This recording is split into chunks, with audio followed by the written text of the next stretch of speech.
Hello, friends. Did you know that nearly 80% of those who watch my videos aren't subscribed? If you enjoy the content, I'd truly appreciate it if you hit that subscribe button. It helps a lot. Also, don't forget to leave a like and share your thoughts in the comments. Your interaction not only supports the channel's growth, but also helps these stories reach more people. Thank you all for being here. By the way, where are you watching from? Let me know in the comments.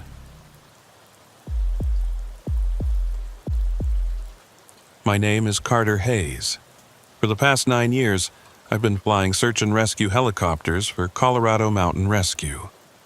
People say they get used to what they see in the Rocky Mountains. They're wrong. It was 4:30 in the morning when a voice came over the radio in the hangar's break room. I was drinking my third cup of coffee, watching the darkness before dawn through the window. The voice of night shift operator Kelly Morrison cut through the static with that controlled urgency I'd come to recognize over the years. "Carter, we've got an emergency call. A hiker reports an injury, coordinates coming in." I set down my cup and reached for the receiver. "What's the situation?" "Early 20s, a man, alone. He says he fell near Glacier Ridge, possibly with a broken leg. He's been there since yesterday afternoon." She paused for a moment and I heard papers rustling. "Weather conditions are borderline. Heavy fog is rolling in from the west, but we might have a 2-hour window." I glanced at the flight board. My bird, November 7-2 Foxtrot, had been pre-flighted the night before. "I'll be wheels up in 20. Send the coordinates to my GPS." "Copy that, Carter?" Her voice dropped slightly. "Be careful up there. Something about this one feels off." Kelly had been dispatching for 15 years. When she got a feeling about something, I listened. "What do you mean?" The call quality was strange. Kept cutting in and out, but not like normal cell service, and his voice? Another pause. "Just be careful."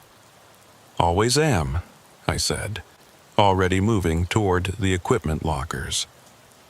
20 minutes later, I was strapped into the left seat of the Bell 407, running through my checks. My flight medic for the morning, Ryan Cole, climbed into the back with our rescue gear. Ryan was former Army, solid and unflappable. We'd flown together for 3 years and I trusted him completely. "Ready when you are," he said through the headset. I pulled pitch and felt the familiar lift as the skids left the concrete pad. The collective was smooth in my left hand, the cyclic responsive under my right. We rose into the darkness, the hangar lights falling away below us as I turned north toward the mountains. The first light of dawn was just beginning to touch the eastern horizon, turning the sky from black to deep purple. Below us, the city lights of Boulder spread out like a glowing circuit board, gradually giving way to the darker expanse of the foothills. Ahead, the Rockies rose like the jagged spine of some massive, sleeping beast. "Approaching the search area," I said, checking the GPS. The coordinates put us near Glacier Ridge, a remote section of backcountry, popular with experienced hikers but treacherous in bad weather. "Keep your eyes open." The fog Kelly had mentioned was moving in faster than I'd anticipated. Thick, white banks of it rolled through the valleys like something alive, reducing visibility to less than a quarter mile in places. I dropped altitude, skimming just above the tree line, using the terrain to guide me. "I've got the coordinates locked," Ryan said. "Should be coming up on our left, about 200 meters. I banked gently, my eyes scanning the rocky slope below. The rising sun was hitting the fog now, creating an eerie luminescence that made it hard to judge distance and depth. Everything looked flat, two-dimensional, like we were flying through an old photograph. "There," Ryan pointed. "I see something. 10 o'clock. I followed his indication and spotted a small clearing among the rocks and scattered pines. A figure in a red jacket was waving both arms over his head. The universal signal for rescue. "I see him," I confirmed, starting my approach. "Looks like he's mobile." That was the first thing that struck me as odd. The distress call had mentioned a broken leg, but this guy was standing, walking even, as he moved to the center of the clearing. I pushed the thought aside. Adrenaline can do strange things to people. Maybe the injury wasn't as bad as he'd thought. I brought the helicopter into a hover about 50 feet above the clearing, feeling the controls shudder slightly as we entered the rotor wash bouncing back from the rocky ground. Ryan had already opened the side door and was preparing the rescue harness. "I'm going to set her down," I said. The clearing was tight but manageable, and if the guy could walk, there was no need for a hoist operation. "Copy that," Ryan replied. I eased the collective down, feeling for the ground through the pedals and the slight change in pressure as the skids made contact. The landing was smooth, textbook. Through the windscreen I could see the figure in the red jacket approaching, one hand raised to shield his face from the rotor wash. Ryan jumped out, keeping low as he moved toward the hiker. I kept my hand on the collective, ready to pull pitch if anything went wrong. The turbine whine settled into a steady idle. That's when I noticed the fog. It had been behind us when we landed, but now it was moving in from all sides, thick and fast, like walls closing in. Visibility was dropping by the second. I keyed my mic to warn Ryan, but before I could speak he stopped. Just stopped, about 10 feet from the hiker, his body language suddenly tense. "Ryan?" I called. "What's wrong?" He took a step backward, then another. The figure in the red jacket hadn't moved, just stood there, one arm still raised, perfectly still. "Carter." Ryan's voice came through the headset, tight and controlled. "There's nobody in that jacket." My blood went cold. "What?" "It's propped up on sticks. There's nobody here." I looked again, and he was right. What I'd taken for a person was just a jacket suspended on a crude framework of branches, arms stuffed and positioned to wave in the rotor wash. The head was a rolled-up sleeping bag. "Get back in the aircraft," I said, my voice harder than I intended. "Now." Ryan didn't argue. He turned and started back toward the helicopter, moving faster now. I scanned the tree line looking for any sign of movement, any indication of who had set this up or why. That's when the radio crackled. "Help!" The voice was male, young, distorted by static. "Please help me." I grabbed the handset. "This is November 7-2 Foxtrot. Identify yourself. What's your location?" "Glacier Ridge," the voice said. I fell. "My leg. Please, you have to help me." Ryan was back at the helicopter now, climbing in and slamming the door shut. His face was pale. "We're at Glacier Ridge," I said into the radio. "Where are you exactly?" "I can see you," the voice replied. "I can see your helicopter." I felt the hair on the back of my neck stand up. I scanned the surrounding terrain again, but the fog was too thick now. We were completely socked in, visibility down to maybe 50 feet in any direction.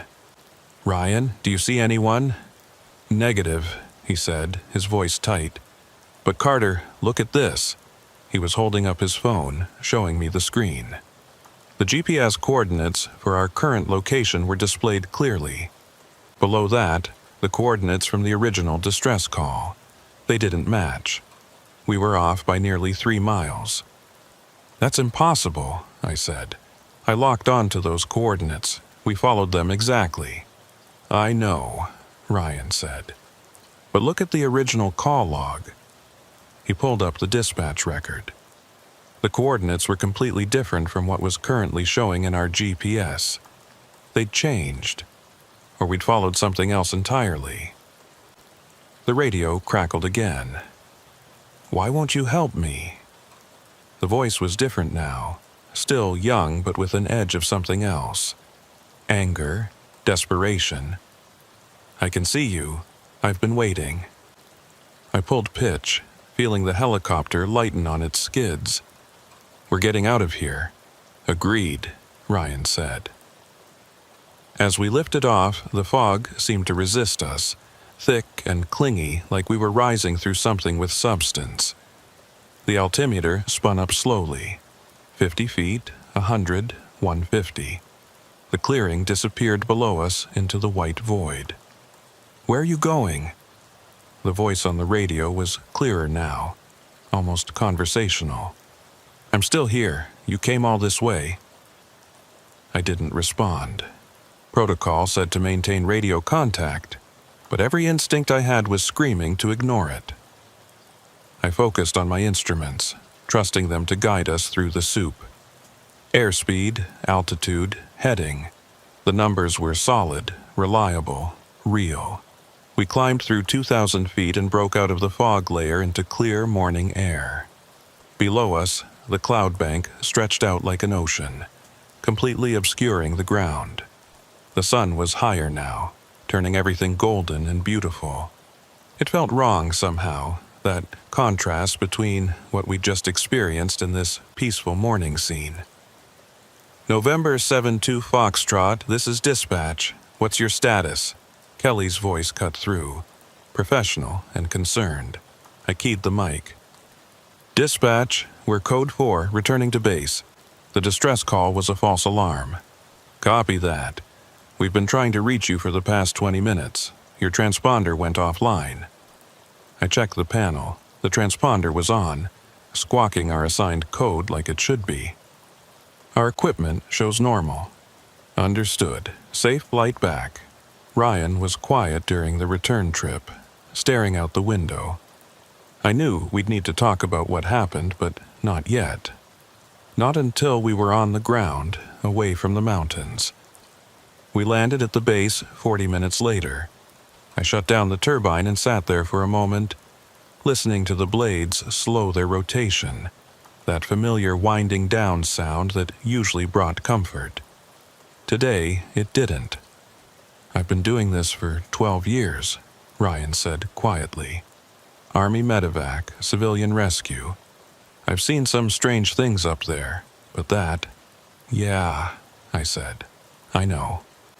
We climbed out and started the post-flight inspection. Everything looked normal. The helicopter was fine. No damage, no issues. Mike Brennan, our head mechanic, came out to meet us. "How'd she handle?" he asked. "Perfectly," I said. "Though we had some GPS anomalies." Mike frowned. "I'll run a diagnostic. We did a full avionics check yesterday. Everything was solid." "Probably just the weather," I said, not believing it myself. Back in the hangar, Ryan and I filed our incident report. We kept it factual, professional, responded to distress call, found staged rescue scene, coordinates inconsistent, returned to base. No embellishment, no speculation. Kelly read it over and gave us a long look, but didn't ask questions. I went home, took a shower, tried to sleep. Couldn't. Every time I closed my eyes, I saw that jacket on its frame of sticks, arms raised in the rotor wash like it was waving goodbye. 3 days later, I was in the hangar office doing paperwork when Kelly called me over. "Carter, I need you to look at something." She pulled up the dispatch log from that morning and pointed to the screen. The call that came in, the distress signal, I've been going through the recordings. "And? There's no call," she said. "I remember taking it, I remember writing down the coordinates and calling you, but there's no record, no audio file, no phone number, nothing." I stared at the screen, feeling that same cold sensation from 3 days ago creeping back up my spine. "That's not possible," I said. "You called me. You gave me the coordinates." "I know what I did," Kelly said. And there was a tremor in her voice I'd never heard before. "But according to this system, that call never happened." We stood there in silence for a moment. "There's something else," she said finally. I checked the historical records. 5 years ago, we got a similar call. Same area, Glacier Ridge. Single male hiker, reported fall, broken leg, same coordinates. What happened? The crew that responded found nothing. No hiker, no evidence anyone had been there. They wrote it off as a hoax call. She clicked to another screen. 8 years before that, same thing. Same coordinates, same description. How far back does it go? She shook her head. I don't know. These are the only digital records we have. Anything older is in paper archives downstairs. I thought about that jacket on the sticks, positioned just right to wave in the rotor wash. Someone had put it there recently enough that it hadn't weathered much. But if the GPS coordinates had changed, if we'd gone somewhere we weren't supposed to be. Pull the archives, I said. I want to know. Kelly nodded and left. I turned back to the window looking out at the mountains. They sat there in the distance, massive and indifferent, keeping their secrets. The archives showed 3 more incidents: 1989, 1994, 1998. Same location, same description. One of the reports from '94 included a note from the pilot. Found camping equipment at scene, fresh, nobody present. I showed Ryan the records that evening. We sat in the hangar break room, going through the files while outside the sun set behind the mountains, painting the sky in shades of orange and purple. Every 5 to 8 years, Ryan said. Like clockwork. Someone playing a game? I suggested, not believing it. For 35 years? Same location, same setup? He shook his head.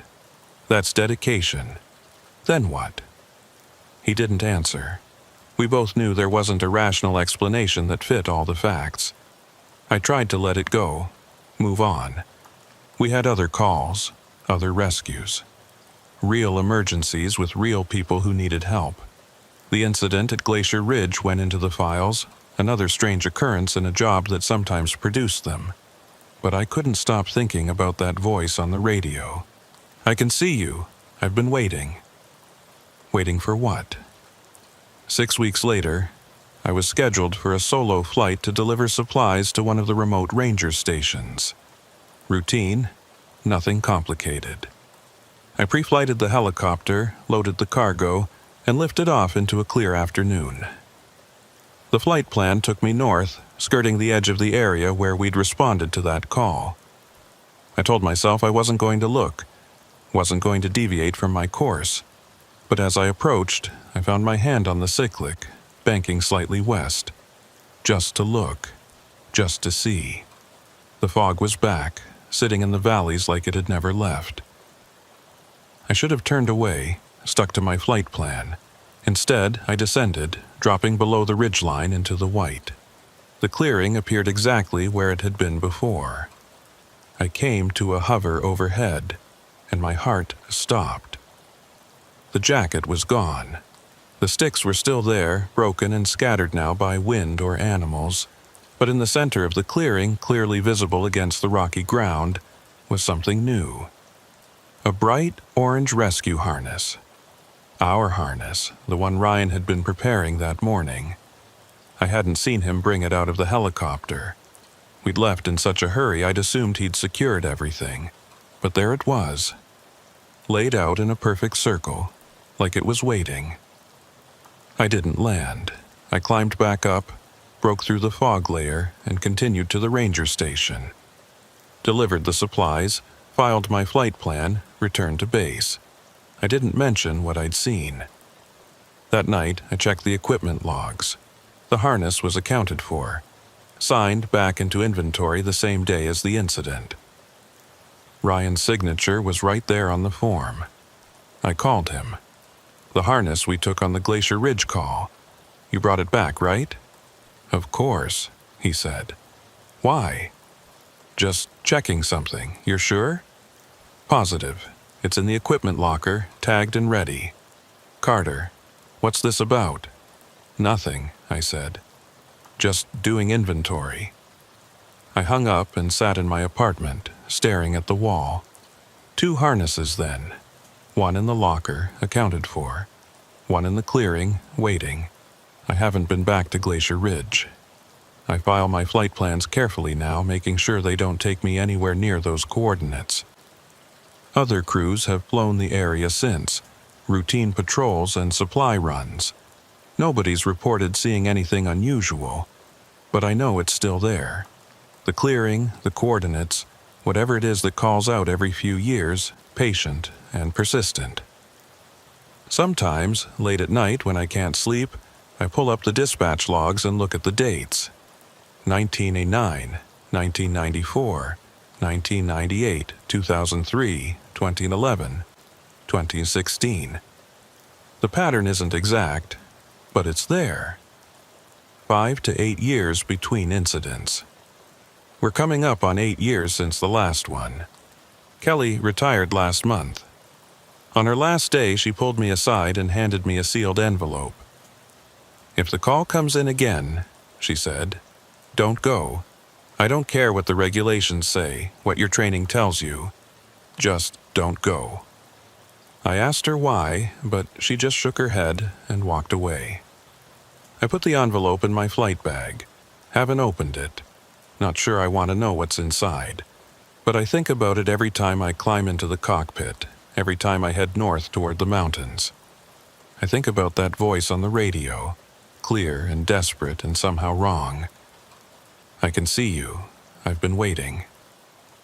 Last week, I was doing a maintenance flight, testing some new avionics. The route was south, nowhere near Glacier Ridge. But as I passed over the communications tower on Black Mountain, my radio crackled with a burst of static, and for just a moment, through the white noise, I heard it. "Help! Please help me!" The same voice, the same words. I checked my GPS. The coordinates matched exactly where we'd been that morning 6 weeks ago. I flew back to base and told Mike the radio was acting up. He ran a full diagnostic. Everything checked out perfectly. No faults, no issues. I haven't told anyone else. What would I say? That something in those mountains calls out, mimics distress signals, lures rescue crews to a clearing where reality doesn't quite work right? That it's been doing this for at least 35 years, maybe longer. They'd ground me for psychological evaluation. So I keep flying. I keep responding to calls. I keep doing my job. But I've noticed something.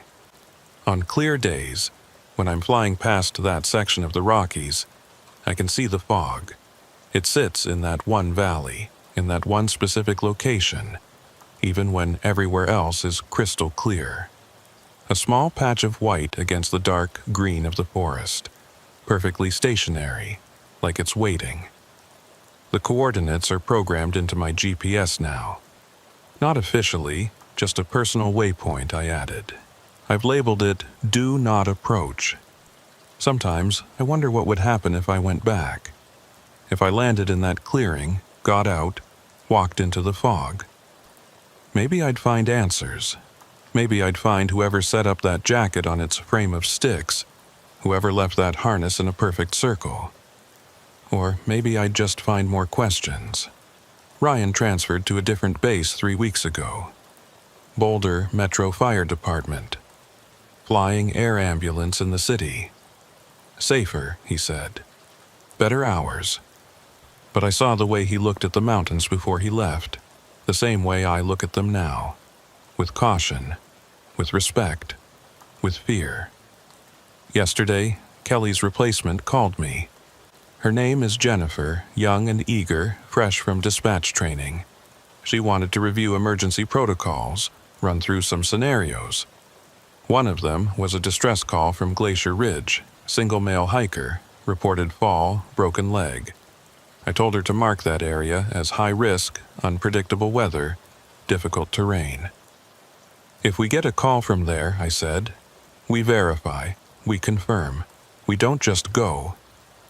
She looked at me strangely but made the note, I don't know if it'll make a difference when the call comes again.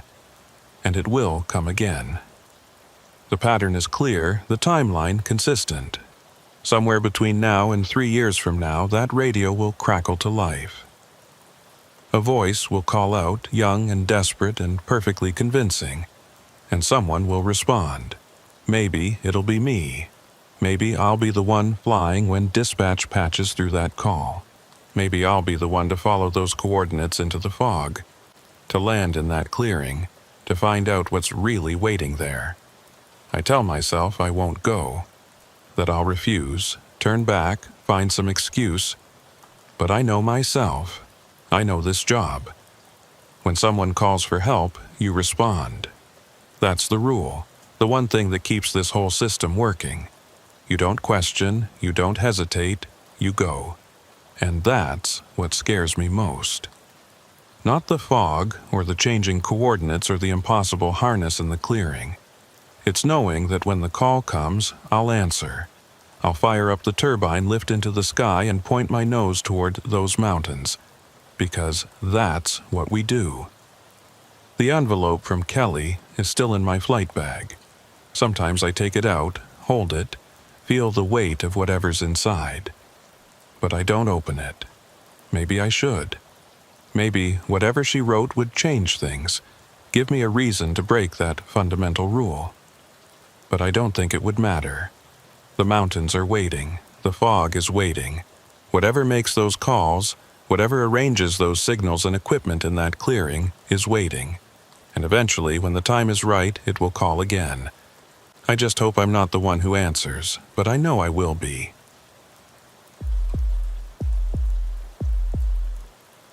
My name is Ethan Cross. I've been flying search and rescue in the Colorado Rockies for 11 years now. Night flights are part of the job, something you learn to handle, or you find a different line of work. I thought I'd seen everything the darkness could throw at me. I was wrong. It started on a Tuesday in late October. The call came in at 9:15 p.m., right as I was finishing my shift paperwork. I was the only pilot on duty for night operations, flying November 8 for Lima, our newer Bell 429 equipped with the FLIR thermal imaging system. State-of-the-art, top of the line. The kind of equipment that's supposed to make night rescues safer, easier. The dispatcher that night was Marcus Webb.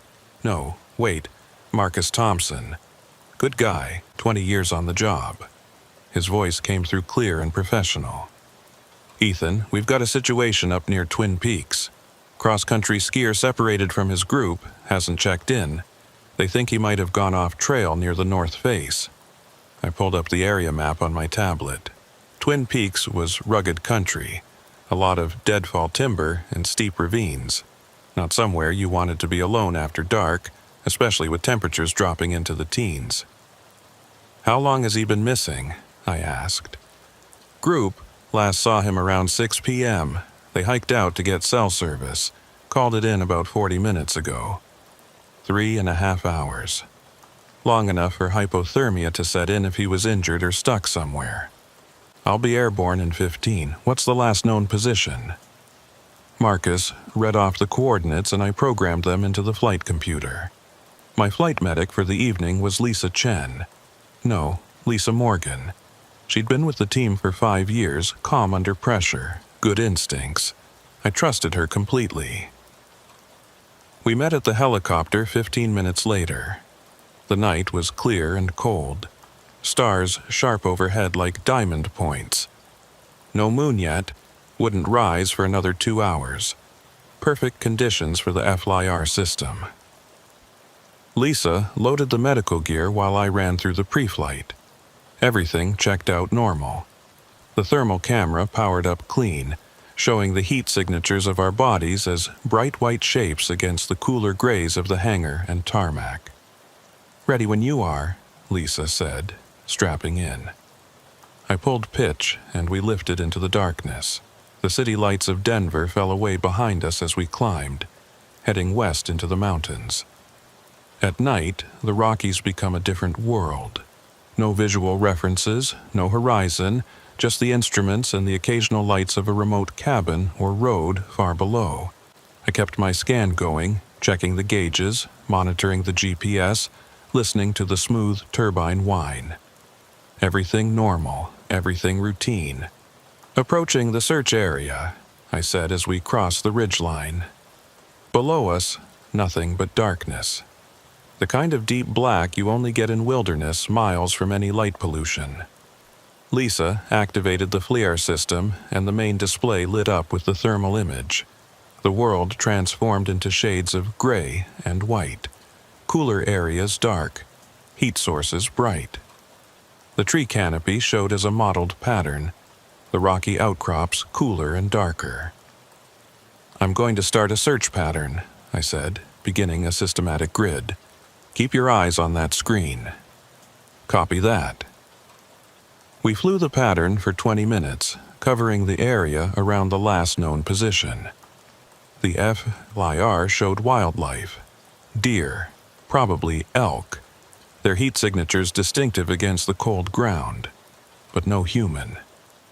"Let's expand the search," I said. He could have gotten turned around, headed the wrong direction. Lisa adjusted the camera angle, sweeping across the terrain below. "Wait," she said suddenly. "I've got something. 2 o'clock, about 300 meters. I banked right and descended. On the FLIR display, a bright white shape stood out clearly. Human-sized, human-shaped, stationary in a small clearing among the trees.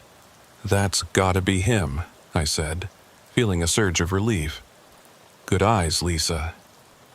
I brought the helicopter into a hover over the clearing, dropping to 200 feet. The downdraft from our rotors kicked up snow, creating a white swirl in the darkness. The FLIR image stayed locked on the heat signature below. "I'm setting up for landing," I said. The clearing looked big enough, just barely. "Get ready to deploy." Lisa was already at the door, thermal blanket and medical kit ready. "Standing by my." I descended carefully, feeling for the ground. The skids touched down solid, and I reduced power to idle, keeping the turbines running. "We're down, go!" Lisa jumped out, keeping low under the rotors. I watched her move toward the heat signature on the FLIR, her own white shape bright against the dark ground. Then she stopped, just froze in place, maybe 30 feet from the target. "Lisa?" I called over the headset. "What's wrong?" Her voice came back strained, confused. "Ethan, there's nobody here." I looked at the FLIR display. The heat signature was right there, clear as day, exactly where it had been. A human shape, standing upright, radiating warmth. "I'm looking at it right now on thermal," I said. "You're practically on top of it." "I'm telling you, there's nothing here." She turned slowly, her heat signature rotating on the display. Just trees and snow.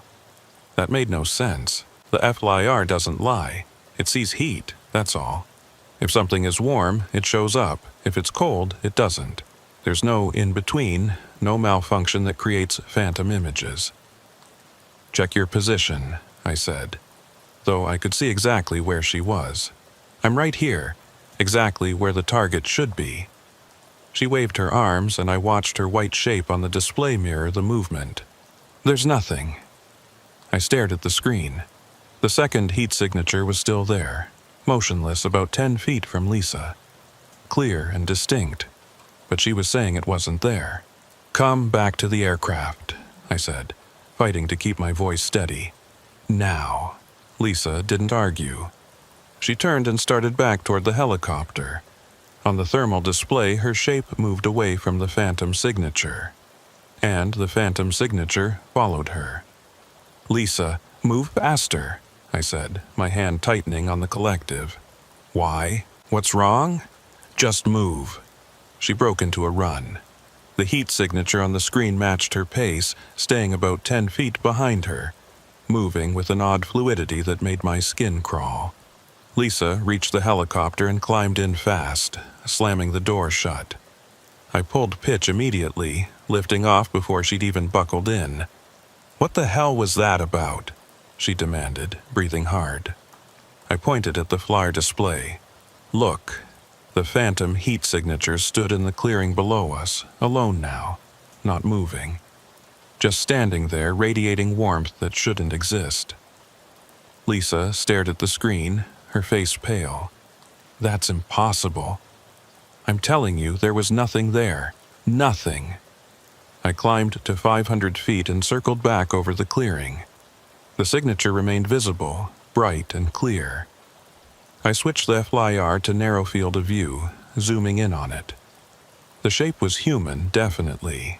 I could make out arms, legs, a head. It stood perfectly still, like a statue. But the heat pattern was wrong. Normal human thermal images show variation, hotter at the core, cooler at the extremities. This was uniform, the same temperature throughout. "Try the radio," I said. "Hail the skier. See if he responds." Lisa keyed the emergency frequency. "This is Colorado Mountain Rescue to missing skier. If you can hear this transmission, please respond. We are overhead in a helicopter and ready to assist. Please respond." Static. Then, faintly, something that might have been a voice, too distorted to make out words. "Say again," Lisa said. "You're breaking up. Repeat your last transmission." The static cleared for just a moment. A male voice, young, calm. "I can see your lights." I looked down. We were running dark except for the anti-collision strobes. "We don't have our searchlight on," I said. Lisa and I exchanged glances. She keyed the mic again. "Can you confirm your position? Are you in the clearing below us?" "I'm here," the voice said. "I've been waiting." The same words from the morning I'd heard about in Kelly's report. But that was a different pilot, a different mountain, wasn't it? I checked my GPS coordinates, cross-referenced them with the search map. We were 15 miles from Glacier Ridge, nowhere near that area. "What's your name?" Lisa asked. "Are you injured?" "Cold," the voice replied. "So cold. Please help me." On the FLIR, the heat signature raised one arm slowly, deliberately, waving. "Ethan," Lisa's voice was tight. "Whatever that is, it's not our missing skier." I knew she was right. Every instinct I had was screaming it. But protocol said we had to verify, had to be certain. "I'm going to do one more pass with the searchlight." I flipped the switch and the night erupted into harsh white illumination. The beam cut through the darkness, sweeping across the clearing below. Empty. Just snow and trees and rocks.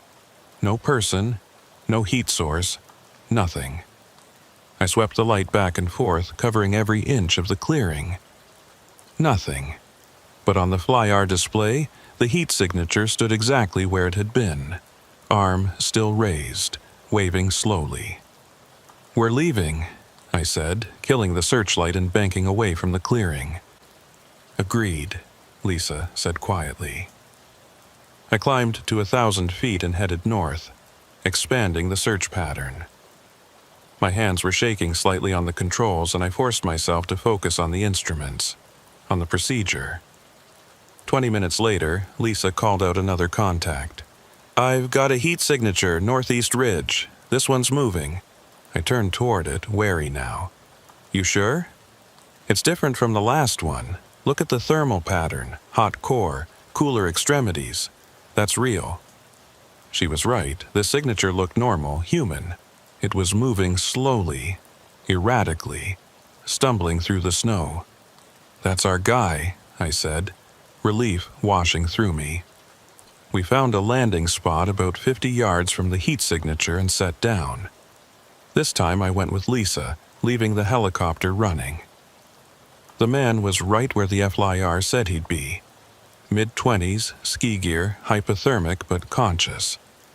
His name was David something, and he'd gotten separated from his group after dark, become disoriented.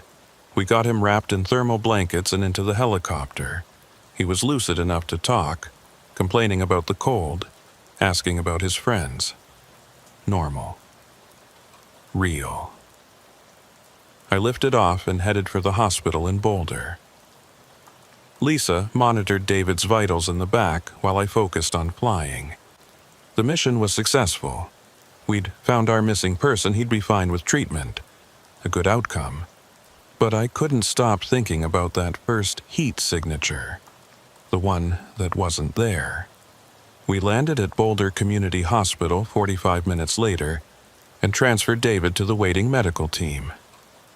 He'd make a full recovery, they said. Mild hypothermia, some frostbite on his fingers, but nothing serious. Lisa and I flew back to base in silence. When we landed and shut down, she turned to me. "What was that out there? In the first clearing?" "I don't know," I said honestly. "The FLIR doesn't malfunction like that. It doesn't show things that aren't there." "I know." We filed our report, keeping it factual. Located missing person, successful rescue, returned to base. No mention of the anomaly. What would we even say? That our thermal camera showed a heat signature that didn't exist? That it followed Lisa across the clearing? That it waved at us? They'd pull us for evaluation, ground the aircraft for inspection. And for what? We had no proof, no explanation. Just a weird reading on a display that could have been anything. Equipment glitch, thermal reflection off the snow, something. I went home and tried to sleep, couldn't. Every time I closed my eyes, I saw that heat signature on the display, arm raised, perfectly still and perfectly wrong. The next morning, I came in early and asked our avionics tech, Jake Palmer, to check the FLIR system. "Run a full diagnostic," I said. "I want to make sure everything's calibrated correctly." Jake looked puzzled, but nodded. "Sure, Ethan. Any particular reason?" "Just want to be thorough. That's expensive equipment." He ran the tests while I watched. Everything came back green. No faults, no errors, calibration perfect. The system was working exactly as designed. "Clean as a whistle," Jake said. "Whatever you were worried about, it's not the equipment." "Thanks," I said, not feeling reassured at all. I pulled the flight recorder data from the previous night and took it to the briefing room. The FLIR system records everything it sees, stores it for review. I pulled up the footage from the first clearing and watched it again. There it was, clear and unmistakable. A human-shaped heat signature, bright white against the dark background. I watched it follow Lisa toward the helicopter. Saw it stop when she reached safety. Saw it wave when we circled back. I zoomed in on the thermal image, enhancing the resolution. The shape had details. Fingers on the raised hand, definition in the legs and torso. But the heat pattern was all wrong. Too uniform, too consistent. Like it was being generated artificially. Or like it wasn't heat at all. I sat back, trying to make sense of it. The FLIR sees infrared radiation, interprets it as heat. But what if it was seeing something else? Something that produces infrared but isn't heat in the normal sense? I pulled up the radio recording from that night. The voice that had responded to Lisa's call. "I can see your lights. I'm here. I've been waiting. So cold. Please help me." The words were clear enough, but there was something underneath them. A quality I couldn't quite identify. I ran the audio through a spectrum analyzer, looking at the frequency patterns. Normal human speech has a specific pattern, harmonics and overtones that are consistent across all voices. This recording had those patterns, but it also had something else. Additional frequencies, too low to consciously hear, but there nonetheless. A subharmonic drone that pulsed slowly, rhythmically. I sat there for a long time, staring at the analysis. Then I closed the file and locked it away. 3 days later, we got another call. Missing hiker, this time near Mount Evans. Different area, different circumstances. But again, a night search. I was assigned the flight. Lisa was my medic again. We didn't talk about the previous incident as we pre-flighted the helicopter. I ran through my checks with extra care, making sure the FLIR system was functioning correctly. It was. The flight to Mount Evans took 40 minutes. Clear night again. No moon. We arrived at the search area and began our pattern, Lisa monitoring the thermal display. "I've got a signal," she said after 15 minutes. "South face, near the tree line." I turned toward it, my pulse quickening. "What's it look like?" "Normal, moving, natural heat pattern. I think it's real." I descended toward the signature. It was moving slowly across a rocky slope, heading upward. Wrong direction for someone who's lost, but hypothermia affects judgment. People do strange things when they're freezing. We found a landing zone and sat down. This time, Lisa insisted I come with her, and I didn't argue. We approached the heat signature together, moving carefully across the uneven ground. And we found him, alive, conscious, hypothermic. His name was Marcus. Different last name I don't remember. He'd been out for 6 hours, gotten turned around in the dark. We loaded him up and flew him to the hospital. Successful rescue, everything normal. But on the flight back to base, Lisa pulled up the FlyR recording. "Look at this," she said, pointing to the display. She'd isolated a single frame from our approach to the landing zone. In the background, barely visible at the edge of the thermal image, was another heat signature. Human-shaped, standing motionless among the trees. "I didn't see that during the flight," I said. "Neither did I. It was only there for a few seconds, then it disappeared." I looked closer. The signature was faint but unmistakable. The same uniform heat pattern as before. The same wrong shape. "Could be wildlife," I said, not believing it. "Elk, maybe, standing on its hind legs."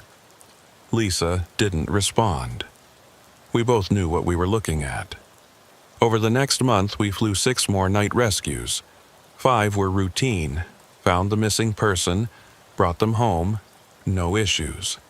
But one, up near Berthoud Pass, had another anomaly. We'd located our subject, a snowshoer with a sprained ankle, and were loading him into the helicopter when Lisa called out, "Ethan, look at the display." On the FlyR screen, a heat signature stood at the edge of the clearing, watching us.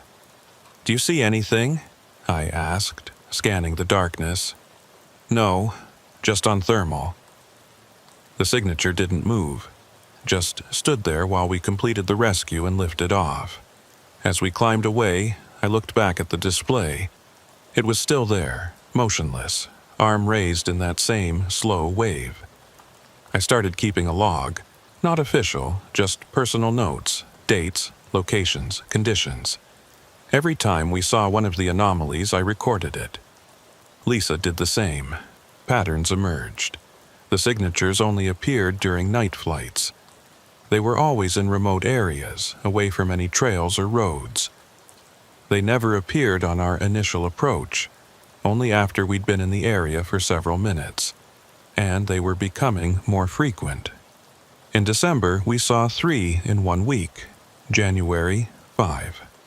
February, we saw 1 on every single night flight. Other crews started reporting them too. At first obliquely, had some weird FLIR readings last night, then more directly. One pilot, Sarah Brennan, filed a formal report after her thermal system showed a heat signature that her spotter couldn't verify visually. The brass ordered an investigation. They brought in technicians from the helicopter manufacturer, FLIR specialists, avionics experts. They tested every thermal camera in our fleet, ran diagnostics, checked calibrations. Everything came back normal. No equipment faults, no technical explanations. The systems were working perfectly. The official conclusion was atmospheric conditions causing thermal reflections. Temperature inversions, they said, could create false images on infrared sensors. It was rare but documented. The report recommended additional training on interpreting FLIR images and recognizing false positives. Case closed. But the signatures kept appearing. I started reviewing old flight recorder data going back years. I had to request access to the archives, told them I was doing a study on night search efficiency. They gave me clearance. The earliest record I found was from 8 years ago. A night flight to rescue an injured climber. The FLIR recording showed a faint heat signature in the background, barely visible. The crew notes made no mention of it. 6 years ago, another one. Then 4 years ago, 3 years ago. Each time more visible, more distinct. Something was learning. Getting better at being seen. Or we were getting better at seeing it. I shared my findings with Lisa. We sat in the empty briefing room late one night, watching the recordings on a laptop. "It's like they're becoming more solid," she said, "more real. Or like the boundary is thinning," I said, "between whatever they are and where we are." She looked at me. "You think they're real? Like, actually there?" "I don't know what I think anymore, but I know what I see." We watched the most recent recording, the signature from the previous night, standing at the edge of our landing zone. On an impulse, I zoomed in as far as the image would allow. The resolution broke down into pixels, but I could just make out details. The raised arm, the hand, and where the face should be, a blank space. No features, no definition, just smooth uniformity. "Jesus," Lisa whispered. I closed the laptop. "We can't tell anyone about this, not officially." "Why not?" "Because they'll think we're crazy. Or worse, they'll ground us. And then we won't be able to see them anymore, won't be able to track them." "Maybe that would be better." I shook my head. "If we can see them, maybe we can figure out what they are, what they want." Lisa was quiet for a long moment. "What if we don't want to know?" I didn't have an answer for that. March brought the worst storm we'd seen in years.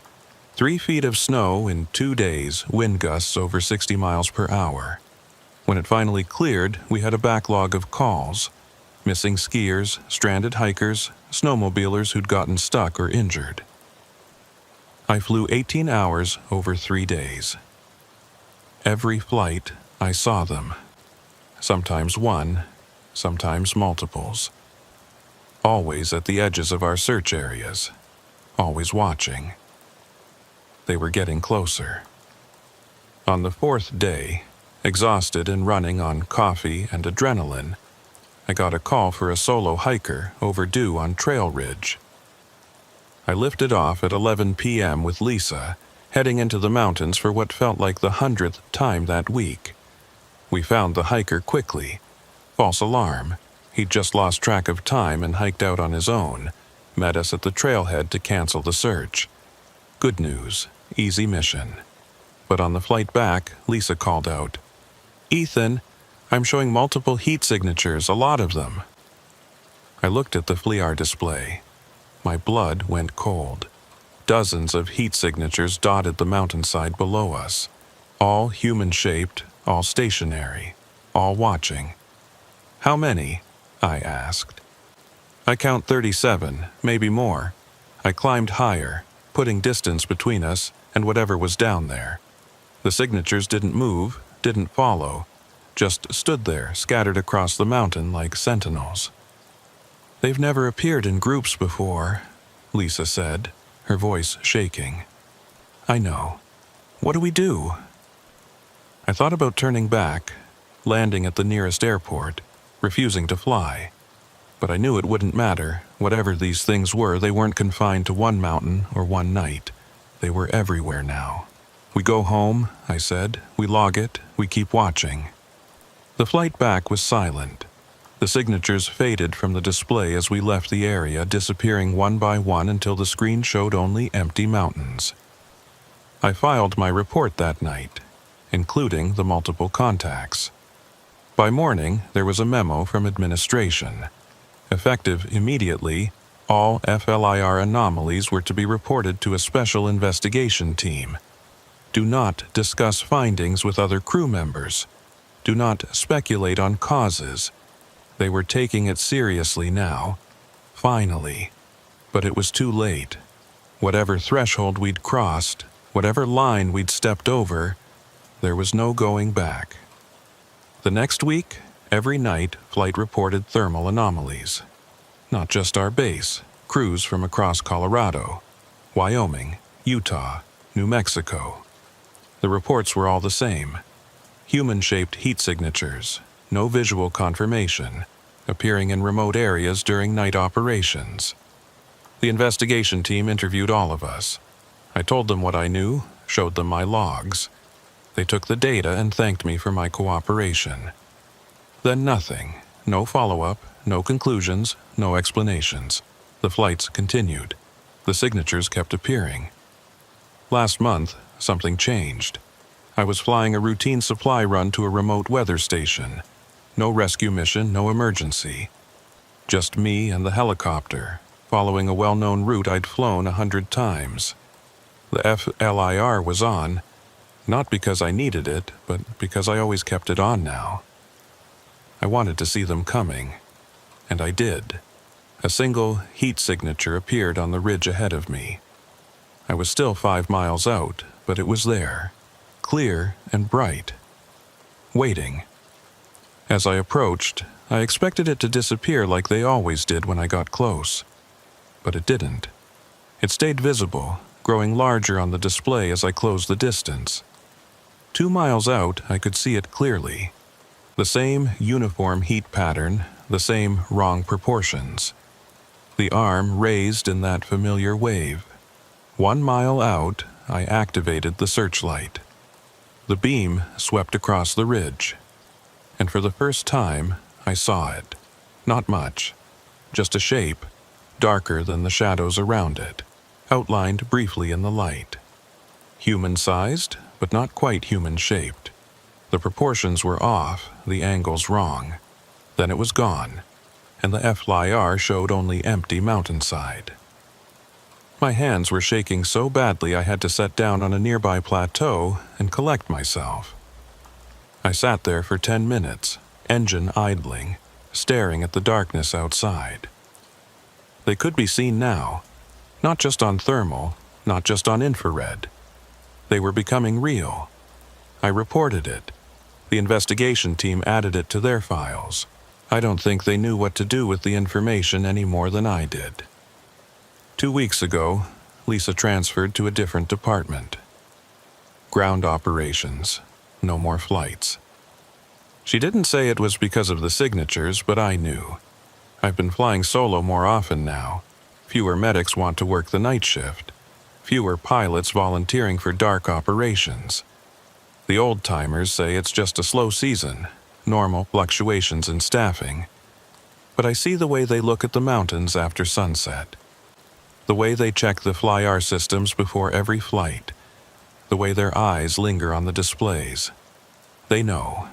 We all know. Something is happening in these mountains. Something that's been happening for years, maybe longer, and we're only now developing the technology to see it. The FLIR cameras, the thermal imaging, the night vision, they've given us a window into something that was always there, waiting. And now that we can see them, they can see us too. Last night, I flew a rescue mission alone. Missing climber on Long's Peak injured in a fall. I found him quickly, got him to safety. Successful mission. But on the flight back, the FLIR showed a heat signature in my helicopter.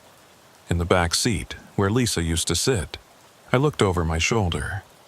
Nothing there, just empty seats and medical equipment. But on the display, the signature was clear. Sitting perfectly still, facing forward, watching me. I landed at base and shut down the systems. The signature disappeared from the screen. I checked the cabin thoroughly. Empty. I'm writing this report not because I think anyone will believe it, but because it needs to be documented. Something is happening in the night skies over Colorado. Something that our equipment can see but our eyes can't. Not yet, but I think that's changing. I think the boundary is thinning, And soon we won't need thermal cameras to see what's been watching us all along. Tomorrow night, I have another flight scheduled. Routine patrol, weather monitoring. I'll take off into the darkness with my FLIR system active. And I'll see them again. I know I will. The signatures are everywhere now, on every mountain, in every valley, watching and waiting. And one of these nights I'm going to look at that display and see a heat signature in the pilot's seat, right next to me. I wonder what I'll see when I turn my head.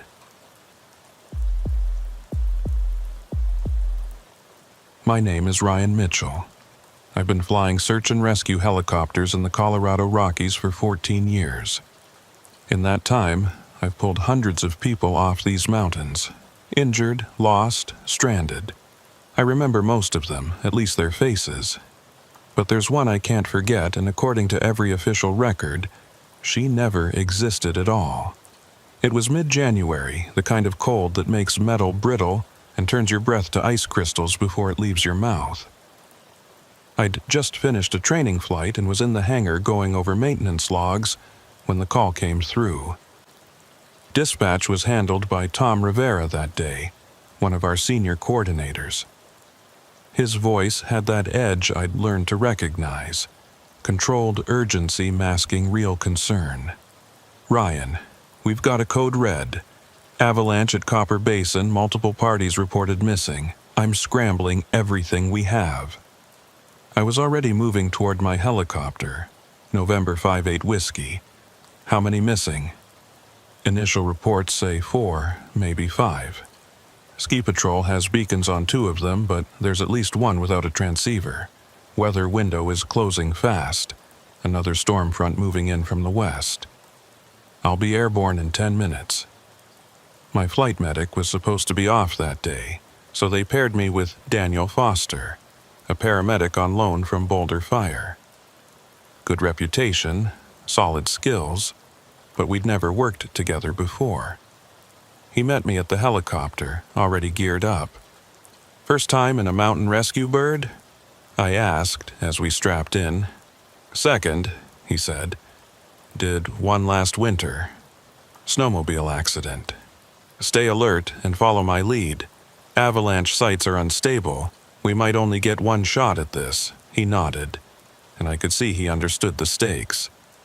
We lifted off into a gray afternoon sky. The storm Tom mentioned was visible on the horizon, a dark wall of clouds moving toward us like a slow-motion tidal wave. We had maybe 90 minutes before it hit, and in avalanche rescue, every minute counts. After 15 minutes, you're usually recovering bodies, not saving lives. The flight to Copper Basin took 25 minutes, pushing the bell as fast as she'd go. As we approached, I could see the avalanche path, a massive white scar cutting down the mountainside, hundreds of yards wide and probably half a mile long. Snow and debris had piled up at the bottom in chaotic mounds, some 10 feet high. Ski Patrol had set up a command post at the edge of the slide zone. I spotted their orange vests and brought the helicopter into a hover nearby, looking for a safe landing spot.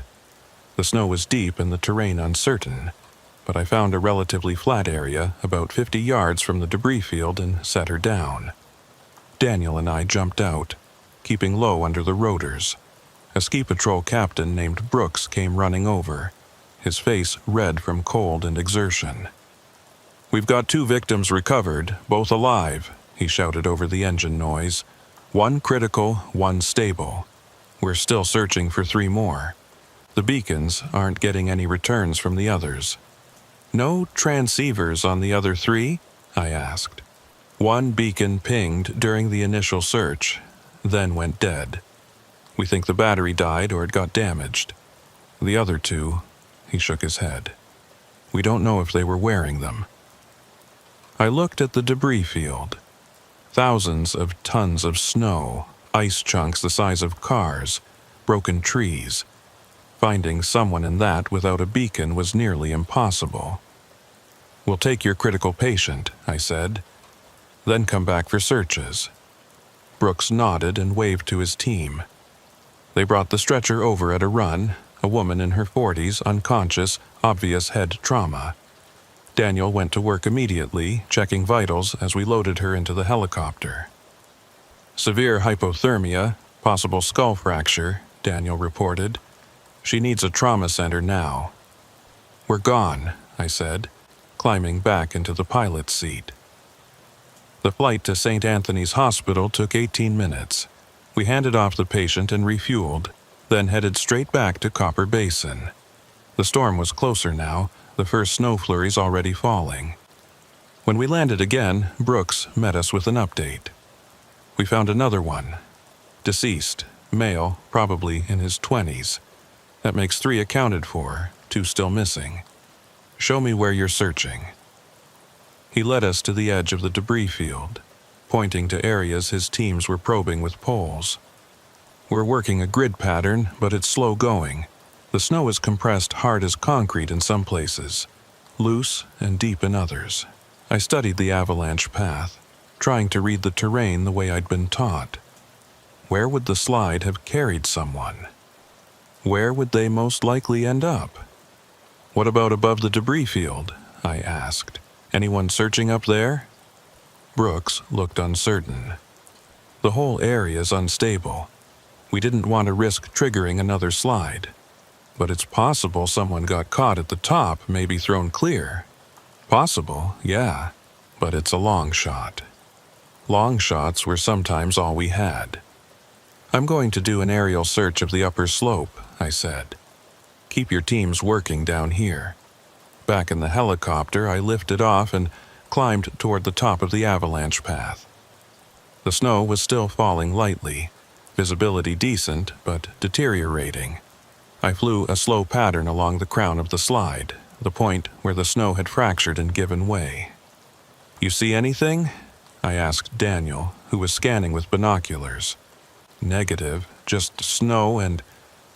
Wait, there, 10 o'clock, maybe 100 meters from the crown. I turned and looked where he was pointing, a splash of color against the white, blue, bright against the monochrome landscape. I see it, I said, bringing the helicopter around. Looks like a jacket or pack. As we got closer, the shape resolved. A person half buried in snow, not moving. I found a landing spot about 30 yards away and sat down. Could be dangerous, I warned. The crown is right there. Any vibration could bring down more snow. Understood, Daniel said, already grabbing the medical kit. We approached on foot, moving carefully. The figure was a woman, young, probably early 20s. She was buried from the waist down, slumped forward, her long, dark hair covering her face. She wasn't moving, and I didn't expect her to be. The cold and trauma of being caught in an avalanche usually meant unconsciousness at best. But as we got within 10 feet, her head lifted. She looked directly at us, and I saw her eyes, wide, aware, terrified. "Help me," she said, her voice surprisingly strong. "Please, I can't feel my legs." Daniel and I exchanged glances. She'd been buried for over an hour in sub-zero temperatures. By all rights, she should be unconscious or dead. "We've got you," I said, moving to her side. "Stay still, we're going to dig you out." We worked fast, using our hands and a small folding shovel from the medical kit. The snow around her was packed tight, and I could see why she couldn't free herself. It took us nearly 10 minutes to clear enough away to assess her condition. "I'm Daniel. I'm a paramedic," he said, checking her over. "Can you tell me your name?" "Emma," she said. "Emma Cartwright. My legs, I can't feel them at all." "That might be the cold," Daniel said, though his expression was concerned. "We're going to get you out of here and warmed up. Can you tell me what happened?" "I was skiing with my friends. We were crossing below the ridge when I heard this sound, like thunder. I looked up and saw the whole mountain coming down. I tried to ski out of the way, but it hit me, and then everything was white and cold and I couldn't breathe." She was remarkably lucid for someone who'd been buried in an avalanche. No confusion, no slurred speech. Her pupils were responsive, her breathing steady if shallow. We finished digging her out and got her onto a transport sleeve. Her legs looked intact, no obvious fractures, but they were ice cold to the touch even through her ski pants. "We're going to carry you to the helicopter," I said. "Then straight to the hospital. You're going to be okay." She grabbed my arm with surprising strength. "My friends. There were 3 of us." "Did you find them? Are they okay?" "They're still searching," I said carefully. "Do you know where they were when the avalanche hit?" She shook her head. "We were spread out, maybe 50 yards between us. I was in the middle." Daniel and I lifted the sleeve and carried her back to the helicopter. She was light, couldn't have weighed more than 110 pounds. We secured her in the back and I climbed into the pilot's seat. "Control, this is November 58 Whiskey," I radioed to dispatch. "We have 1 survivor from the avalanche, female, early 20s, en route to St. Anthony's, ETA 20 minutes. Tom's voice came back. "Copy that, Ryan. Good work. Ski Patrol reports they've located the last 2 victims, both deceased. That should be everyone." I glanced back at Emma. "Control, the survivor says there were 3 in her party. Has Ski Patrol confirmed the count?" A pause. "Stand by, Ryan." I started the takeoff sequence, lifting off as Tom came back on the radio. "Ryan, Ski Patrol reports the 2 deceased are the remaining missing persons. Total count is 5, 2 survived, 3 deceased. That matches the initial report." I looked at Emma again. She was watching me, her expression confused. "But I'm telling you," I said into the radio, "this survivor says she was part of a group of 3, her plus 2 others. Stand by, Ryan." I climbed away from the mountain, pointing the nose toward Denver. The storm was close now, the first real bands of snow moving in. Behind me, Daniel was wrapping Emma in thermal blankets, attaching monitoring equipment. "Okay, Ryan," Tom's voice came back. "I've checked with the Ski Patrol commander. The initial report was 5 missing persons, all accounted for. 2 survivors, 3 deceased. There's no record of a group of 3. "Then who is this?" I asked, knowing it was a stupid question. "I'm looking at her right now. She says she was with 2 friends. They were skiing together." Another pause. Maybe she's confused. Trauma can cause memory issues. "She's not confused," I said. "She's lucid and coherent. Daniel, confirm." "She's oriented and alert," Daniel said. "Vitals are surprisingly stable given the circumstances. No signs of head trauma or confusion. We'll sort it out at the hospital," Tom said. "Just get her there safely." The flight was routine. I kept checking on Emma through the conversation mirror. She'd closed her eyes, but her lips were moving slightly, like she was talking to herself. Or praying. We landed at St. Anthony's 18 minutes later. The trauma team was waiting and took over immediately, transferring Emma to a gurney and rushing her inside. Daniel followed to give his report. I stayed with the helicopter, refueling for the trip back to base. The storm had hit fully now. Heavy snow reducing visibility to less than a quarter mile. By the time I was ready to leave, the hospital had put out a temporary flight restriction. All non-emergency helicopters grounded until the weather cleared. I found Daniel in the waiting room filling out paperwork. "How's she doing?" I asked. "Remarkably well. Core temperature was low but not critical. No frostbite, no major injuries. They're warming her slowly and keeping her overnight for observation, but the doctors are amazed. She shouldn't be in this good of shape." "Did she say anything else about her friends?" Daniel shook his head. "She asked about them again. I told her the rescue team was still working. Didn't seem right to tell her the truth until we know more." We waited out the storm in the hospital cafeteria, drinking bad coffee and watching the snow pile up outside. After 2 hours, Tom called my cell. Ryan, I need you to come back to base when you can fly. We've got a situation. What kind of situation? Just get back here. It's about the survivor you brought in. The storm cleared enough to fly by early evening. I made it back to base just after dark. Tom was waiting for me in the operations office, along with Brooks from Ski Patrol and a woman in civilian clothes I didn't recognize. Ryan, this is Karen Shaw from the Park Service, Tom said. She's been coordinating with Ski Patrol on the avalanche incident. Shaw nodded at me, her expression serious. Mr. Mitchell, I need to ask you about the woman you rescued this afternoon. Emma Cartwright, you said her name was. That's right, she told us herself. Can you describe her? Physical details? I thought back. Early 20s, maybe 5'4", slim build, long dark hair, brown eyes. She was wearing a blue jacket, black ski pants. Shaw pulled out a tablet and showed me a photo. Is this her? The picture showed a young woman matching that description exactly, smiling at the camera in what looked like a professional headshot. Yeah, that's her, I said. Who is she? Shaw looked at Tom, then back at me. Mr. Mitchell, that's Emma Cartwright. She was reported missing 3 years ago during a skiing trip in these mountains. The case was never solved. No body was ever found. I felt the temperature in the room drop about 20 degrees. That's impossible. I pulled her out of the snow this afternoon. She was alive, talking. She's at St. Anthony's right now.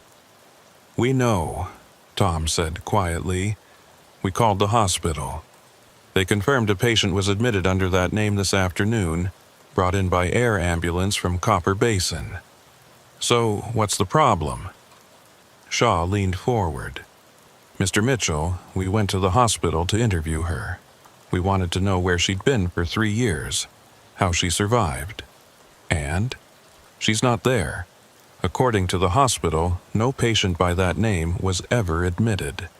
Their records show no incoming trauma patients this afternoon at all.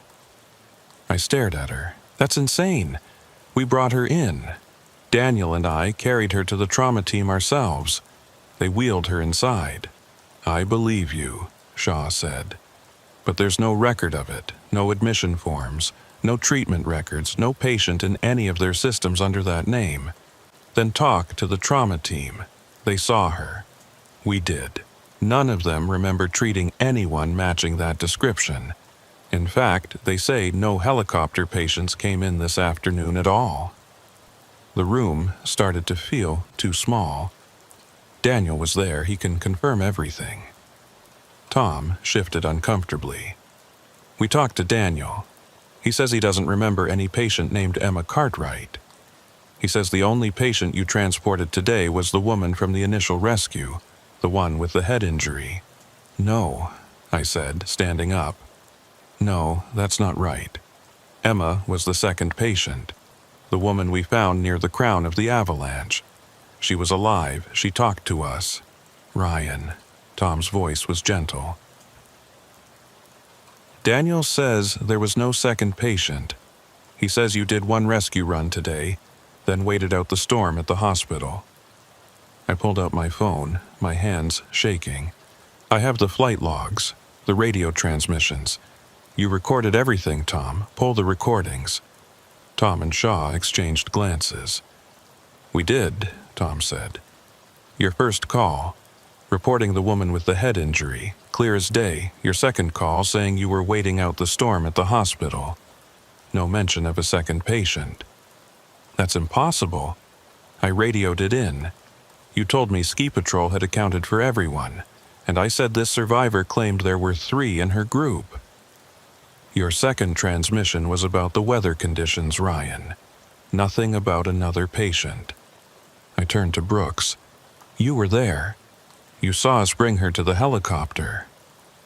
Brooks looked uncomfortable. I saw you make 2 trips to the hospital. The first with the injured woman, the second, you said you were doing a final aerial search before the storm hit. You came back saying you hadn't found anything else. No, I I said, louder than I intended. "That's not what happened. We found her near the Crown, half buried. She was alive, coherent. She told us her name." Shaw pulled out another document. "Mr. Mitchell, this is the official ski patrol report from today's incident. 5 missing persons, all accounted for. 2 survived, 3 deceased. The deceased were identified as Thomas Brennan, Sarah Pike, and Jennifer Martinez. The survivors were Amanda Foster and Craig Russell. There is no Emma Cartwright on this list." "Then your list is wrong," I said, "because I carried her out of the snow myself."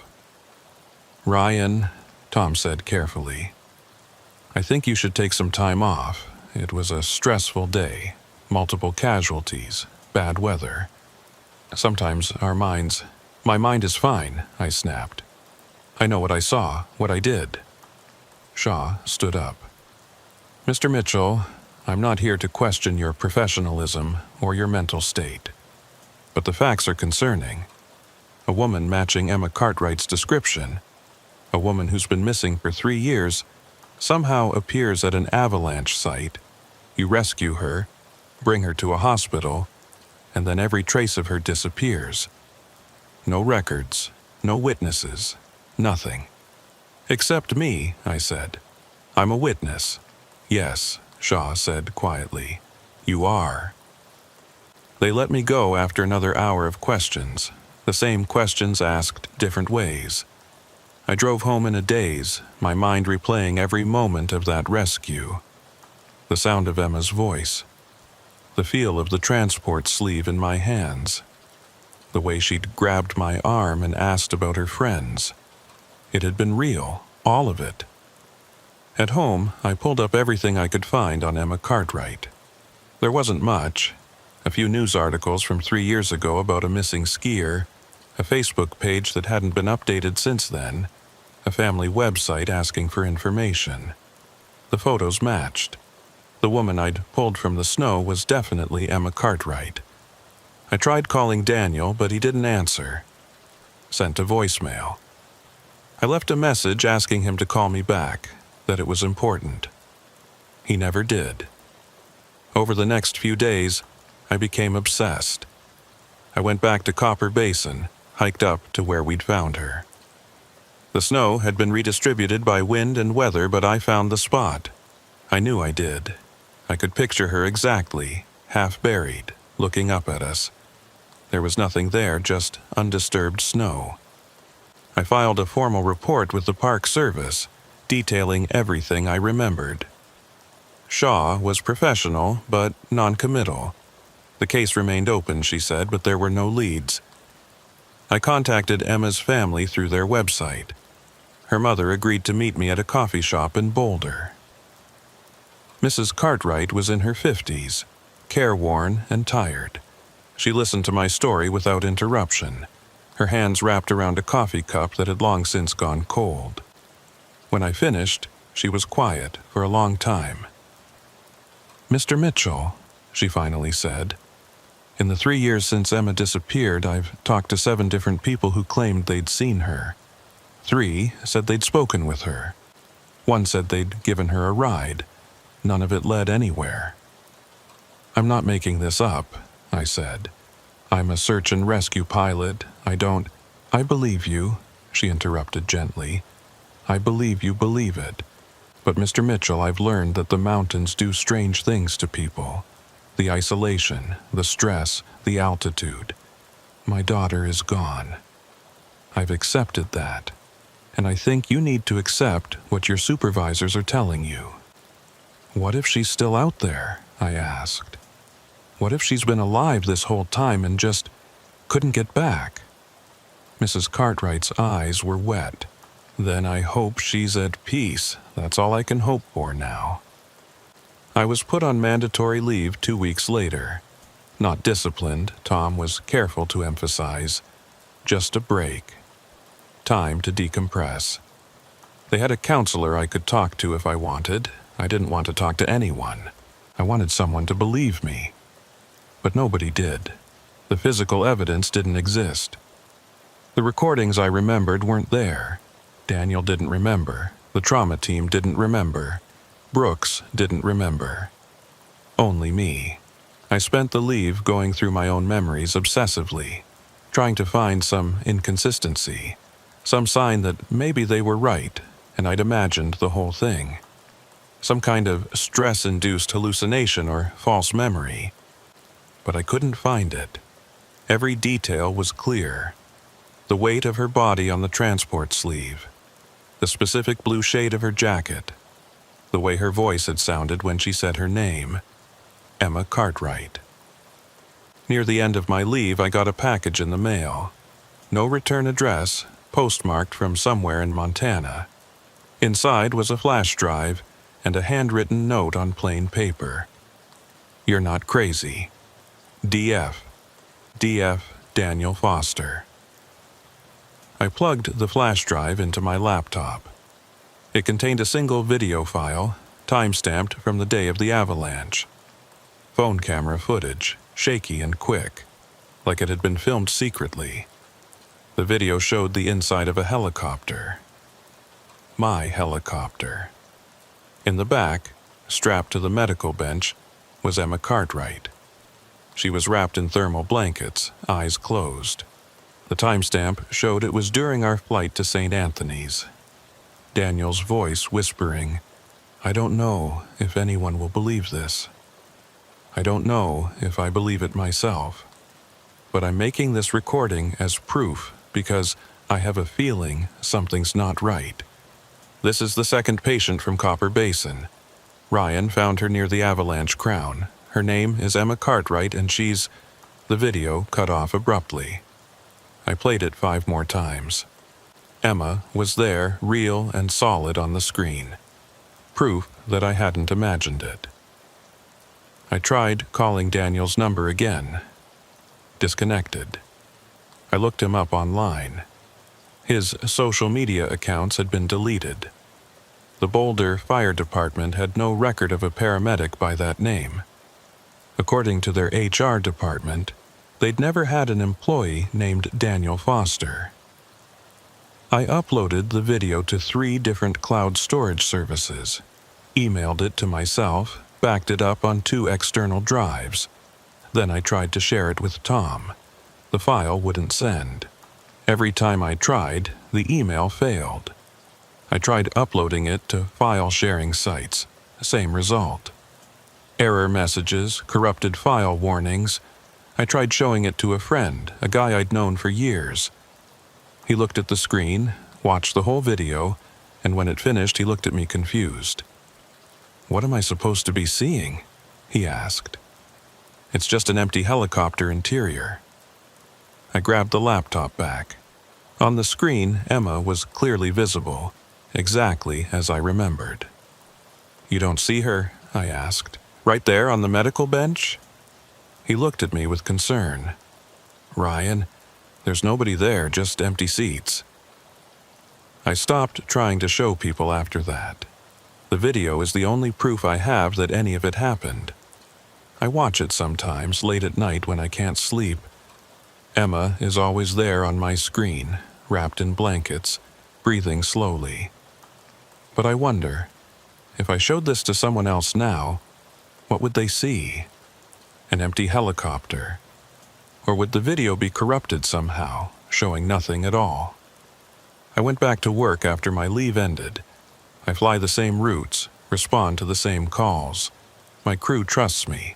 My record is solid. Nobody mentions the incident. But I see the way they look at me sometimes when they think I'm not paying attention.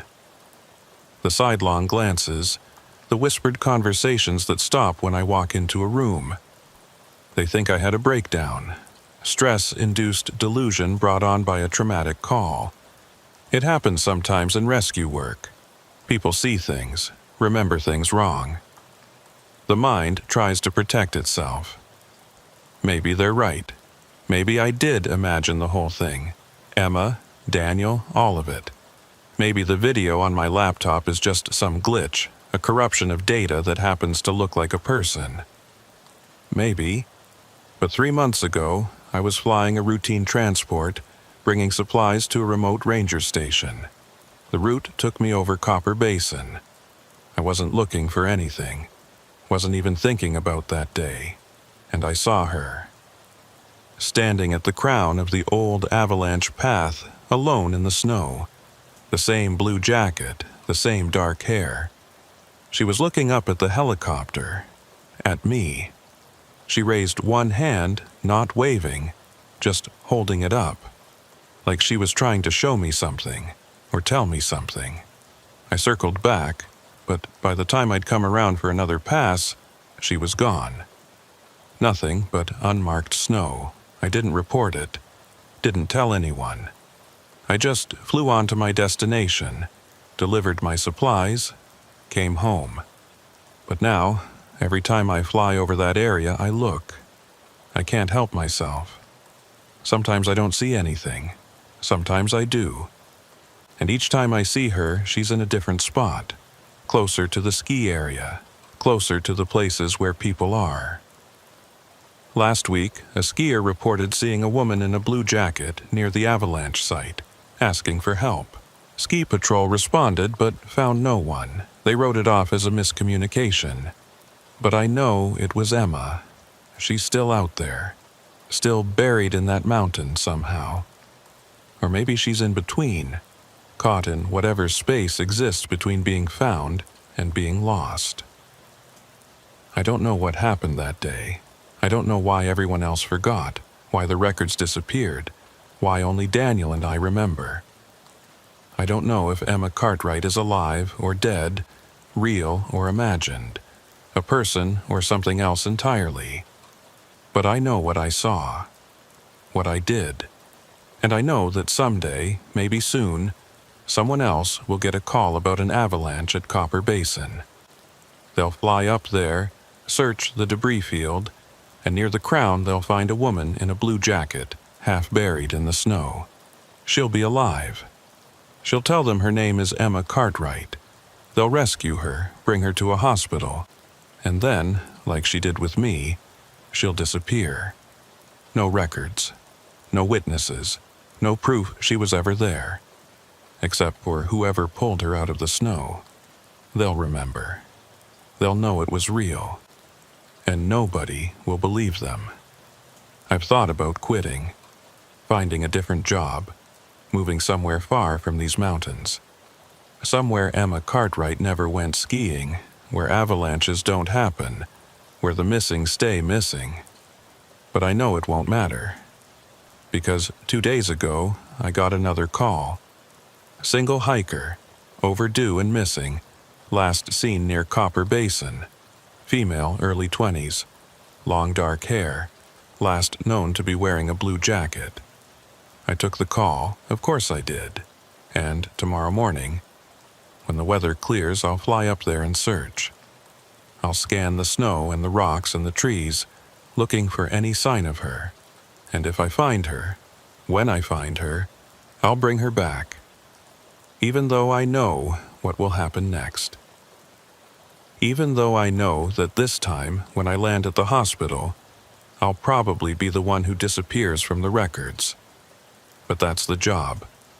When someone calls for help, you go, no matter what, no matter where it leads, even if it leads nowhere at all.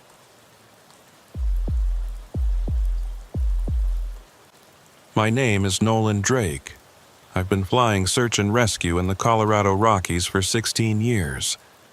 In all that time, I've never repeated a mission. Every call is different. Different location, different circumstances, different people.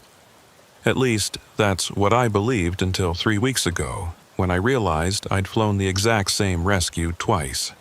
The problem is I have no memory of the first time. It started ordinary enough. Thursday morning, early March. I was in the hangar doing a routine inspection on November 36 Charlie when our dispatcher, Amanda Price, called me over the radio. "Nolan, we've got a situation.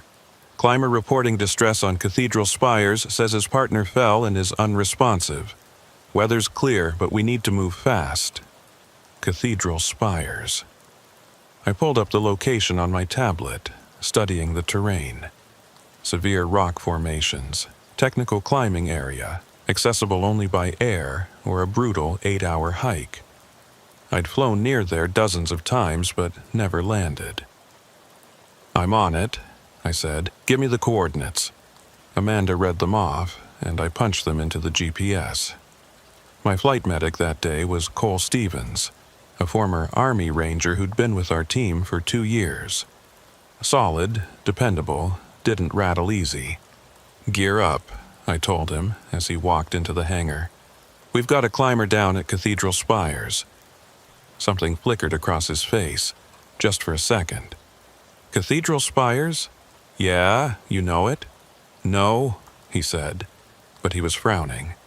"I don't think so, just sounded familiar for a second." We loaded the medical equipment and lifted off 15 minutes later. The morning was crystal clear, one of those rare Colorado days where you could see 100 miles in any direction. The Rockies stretched out below us like frozen waves, peaks catching the early sunlight. I flew the approach on autopilot, literally and figuratively. This was routine. Respond to coordinates, locate patient, extract, transport. I'd done it hundreds of times, but as we got closer to Cathedral Spires, something started feeling wrong. Not wrong in a mechanical sense. The helicopter was running perfectly. Weather was ideal, visibility unlimited. It was something else. A growing sense of unease that I couldn't place. "You ever been out here before?" Cole asked over the headset. "I don't think so," I said. "You? No, but it feels, I don't know, familiar somehow." I knew exactly what he meant. The rock formations ahead, the specific way the spires jutted up from the ridgeline, the pattern of snow on the peaks, all of it felt like I'd seen it before. Not just in photos or from a distance, but up close, from this exact angle. "Probably just flew past it on other calls," I said, not believing it. "Yeah, probably." The coordinates led us to a narrow ledge about 300 feet below the summit of the highest spire. I could see 2 figures, one standing and waving, one lying motionless on the rock. "I've got visual on 2 persons," I reported to dispatch. "One appears mobile, one down, preparing for hoist operation." There was no place to land, so we'd have to use the winch. I brought the helicopter into a stable hover about 50 feet above the ledge, fighting the downdrafts that swirled around the rock face. Cole was already in his harness, checking the rescue basket. "Ready when you are." "Lowering now," I said, activating the winch. Cole descended smoothly, and I watched him land on the ledge and move toward the figures. The climber who was standing backed away, giving him room to work. Cole knelt beside the injured climber, checking vitals. That's when I felt it. A sharp, visceral sense of déjà vu so strong it made me dizzy. I'd been here before, in this exact spot, hovering over this exact ledge, watching Cole kneel beside an injured climber while another one stood nearby. But that was impossible. I'd never flown a rescue to Cathedral Spires before. I would remember, wouldn't I? "Nolan, patient is alive but critical." Cole's voice came through the headset. "Head trauma, possible spinal injury. We need to move carefully." "Copy that," I said, my voice sounding distant to my own ears. I watched Cole and the standing climber carefully load the injured person into the basket. Every movement felt scripted, like I was watching a replay of something I'd already seen. The way Cole secured the straps, the angle of the standing climber's body as he helped. Even the specific gust of wind that made the basket swing slightly as it lifted off the ledge. I'd seen all of this before. "Basket is secure, bringing it up," I said, and the words felt like lines I was reciting from a script I didn't remember learning. The injured climber came up first. Young guy, maybe 25, climbing helmet cracked, blood on his face. Cole came up next and we secured both in the helicopter. "The other climber?" I asked. "Says he'll wait for ground rescue," Cole replied. "He's not injured, just shaken up." I nodded and pulled pitch, climbing away from the spire. As we gained altitude, I glanced back at the ledge. The standing climber was still there, but he wasn't looking at us. He was staring up at the summit, perfectly still, and something about his posture made my skin crawl. We flew to Denver Health Medical Center, delivered the patient, and returned to base. The whole flight, I couldn't shake the feeling that I'd done this before. Not just something similar. This exact mission, these exact movements. Back at the hangar, I pulled up the flight logs while Cole restocked the medical supplies. "You okay?" he asked. "You seem off." "Just that déjà vu feeling," I said. "Really strong." "Yeah, I had it too. Weird." I scrolled through the logs, going back months, then years, looking for any previous missions to Cathedral Spires. Nothing. According to our records, we'd never flown a rescue there before. "Must be one of those things," Cole said, shrugging it off. "Brains are weird." But I couldn't let it go. That night at home, I went through my personal logbook, a habit I'd maintained since my first flight instructor told me to always keep my own records. Every flight I'd ever made, documented in my handwriting. There, 3 years earlier, was an entry that made my blood run cold. March 14th, Cathedral Spires Rescue. Climber down, head trauma. Successful extraction. My handwriting. My logbook. But I had absolutely no memory of writing it or flying that mission. I checked the date against the official dispatch records. Nothing. No record of any rescue to Cathedral Spires that day, or any day around it. I called Cole that night. "Hey, do me a favor," he said. "Check your personal records from 3 years ago. March 14th. Tell me what you were doing that day. That's specific. Why? Just humor me." He called back 20 minutes later. His voice was tight. "Nolan, according to my logbook, I flew a rescue with you that day. Cathedral Spires. Climber with head trauma. You remember it?" "No, not at all. But it's in my handwriting, right there in my logbook. What the hell is going on?" "I don't know," I said. "But I'm going to find out." The next morning, I went to Amanda at dispatch. She'd been with the company for 12 years. If anyone would remember a Cathedral Spires rescue, it would be her. "Amanda, I need you to search for something. Any rescues at Cathedral Spires, any date, going back as far as your records go." She gave me a curious look, but pulled up the database. "Specific reason?" "Just checking something." She searched for several minutes, then shook her head. "Nothing. We've never had a call there. Why?" I showed her my logbook entry. Her frown deepened. "That's your handwriting?" "Yes. But there's no record in our system. No dispatch log, no flight plan, no incident report." She looked up at me. "Nolan, where did this entry come from?" "That's what I'm trying to figure out." Over the next few days, I became obsessed. I pulled every resource I could think of, trying to find some trace of that first rescue. Hospital records from Denver Health. No admission matching the patient from 3 years ago. Climber registration logs. No permits issued for Cathedral Spires on that date. Even weather records, thinking maybe I could find something that proved I'd flown that day. Nothing. It was like the mission had never happened. Except Cole and I both had written records of it, in our own handwriting, and now we'd apparently flown the exact same mission again. I made a list of everything I could remember from the recent rescue. Every detail, no matter how small. Weather, clear, unlimited visibility. Time, 8:47 a.m. Dispatch, 9:23 a.m. on scene. Patient, male, approximately 25 years old, brown hair, red climbing jacket. Injury, head trauma, possible spinal injury. Other climber, Male, gray jacket, black climbing pants. The way the wind gusted when we lifted the basket. The standing climber staring up at the summit as we left. Then I tried to remember the first rescue, the one from 3 years ago. I closed my eyes, focused, tried to pull up any memories, and slowly, impossibly, they came. Not like normal memories. More like watching a video someone else had recorded. Distant, foggy, but definitely there. I remembered the approach to cathedral spires. The same clear morning. The same hover over the ledge.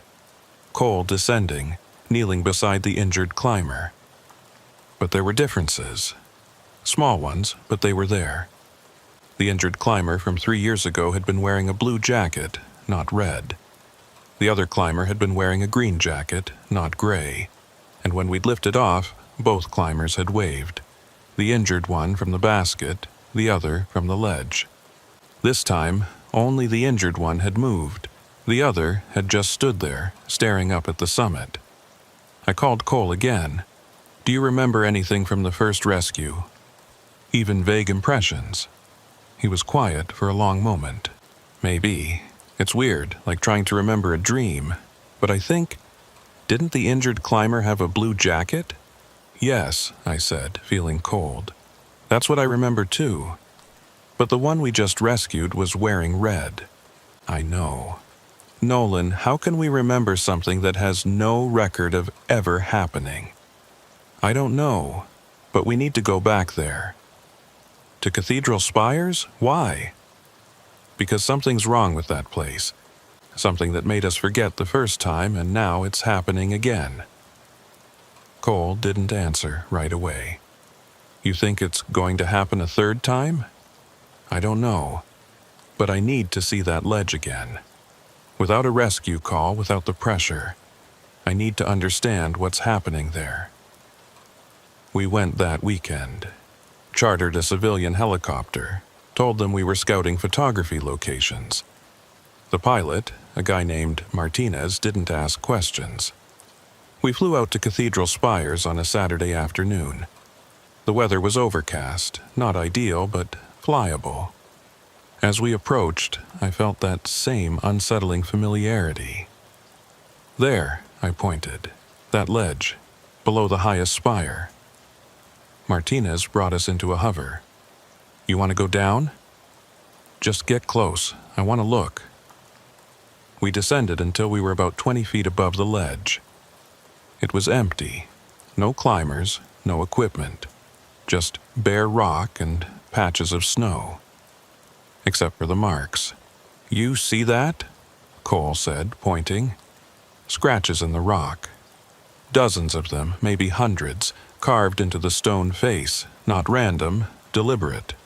Marks made by climbing equipment, anchors, carabiners. More marks than could possibly accumulate from normal climbing traffic." "How many people climb here?" I asked Martinez. He shrugged. "Cathedral Spires? Not many. It's technical, dangerous, maybe a dozen parties a year, if that."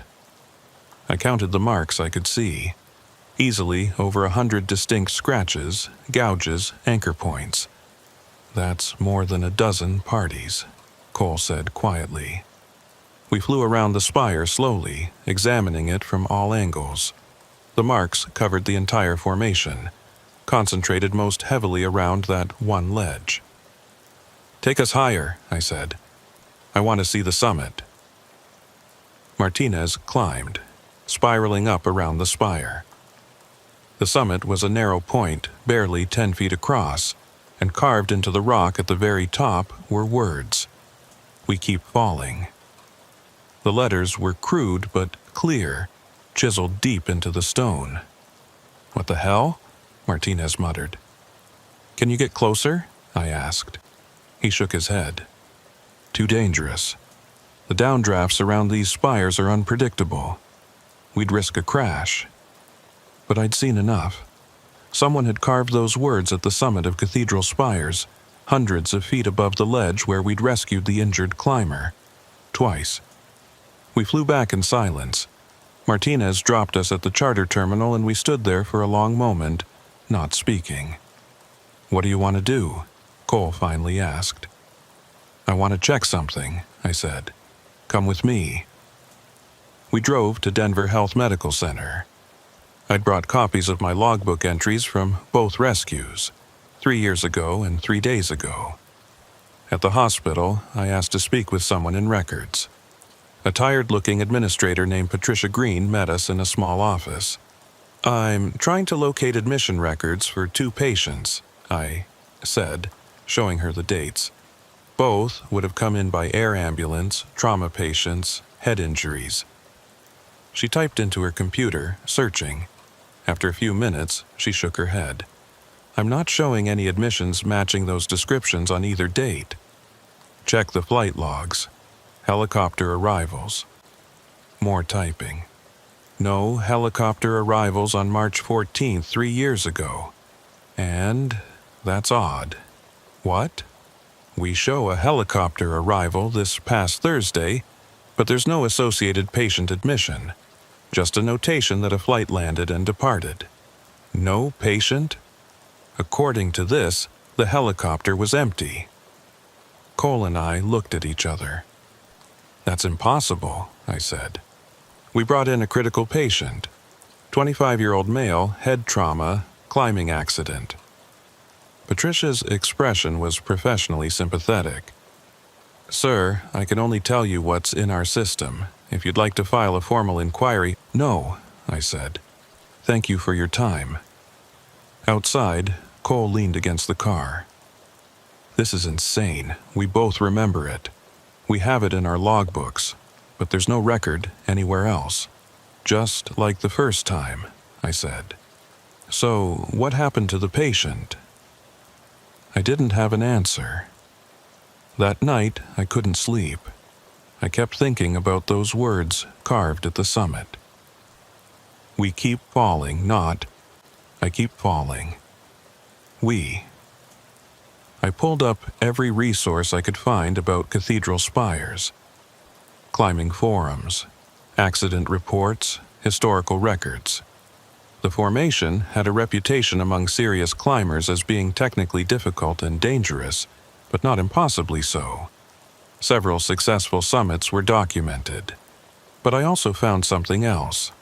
A climbing accident report from 15 years ago. 2 climbers attempting cathedral spires. One fell, one survived. The survivor's statement was included. We reached the summit around noon. My partner was setting up for our descent when he lost his footing. I tried to grab him, but couldn't reach in time. He fell approximately 300 feet, landing on a ledge below. I rappelled down, but he was already gone. I couldn't get the body off the mountain alone, so I had to leave him there and hike out for help. When rescue teams arrived 3 days later, they couldn't find any trace of him. No body, no equipment, nothing. The survivor's name was Michael Brennan. I found him through social media. He'd moved to Oregon, worked as a software engineer now, hadn't climbed in years. I called him. He was hesitant at first, but when I mentioned cathedral spires, something in his voice changed. "I don't talk about that," he said. "I understand. But I need to ask you something. Did you ever go back there?" A long pause. "No, never. Did you ever have dreams about it, or memories that don't quite fit?" Another pause. Longer this time. "How did you know that? What do you remember?" His voice dropped almost to a whisper. "Sometimes I remember it differently. In my nightmares, I'm the one who falls, not him. But I wake up and I'm alive, and I know that's not what happened. But the dreams are so vivid, so real. And sometimes during the day, I'll have these flashes, memories of falling, of hitting the ledge, of lying there unable to move while my partner calls for help. But that's not what happened. I'm the one who survived, I'm sure of it." "Are you?" I asked gently. "I have to be," he said. "Because if I'm not, then what am I?" He hung up. I sat there holding the phone, my mind racing. Michael Brennan remembered falling, but he also remembered surviving. Two contradictory memories, both equally real to him. Just like I remembered flying that first rescue to Cathedral Spires 3 years ago, even though there was no record of it happening. The next day, I went back to my logbook. I looked at the entry from 3 years ago again, really studied it. My handwriting, definitely. But something was off about it. The pressure of the pen was lighter than my other entries, the spacing slightly different. Like someone had traced over words that were already there, or like I'd been half asleep when I wrote it. I held the page up to the light. There, barely visible beneath my writing, were other words, older, fainter, but unmistakable. Different date. Different year.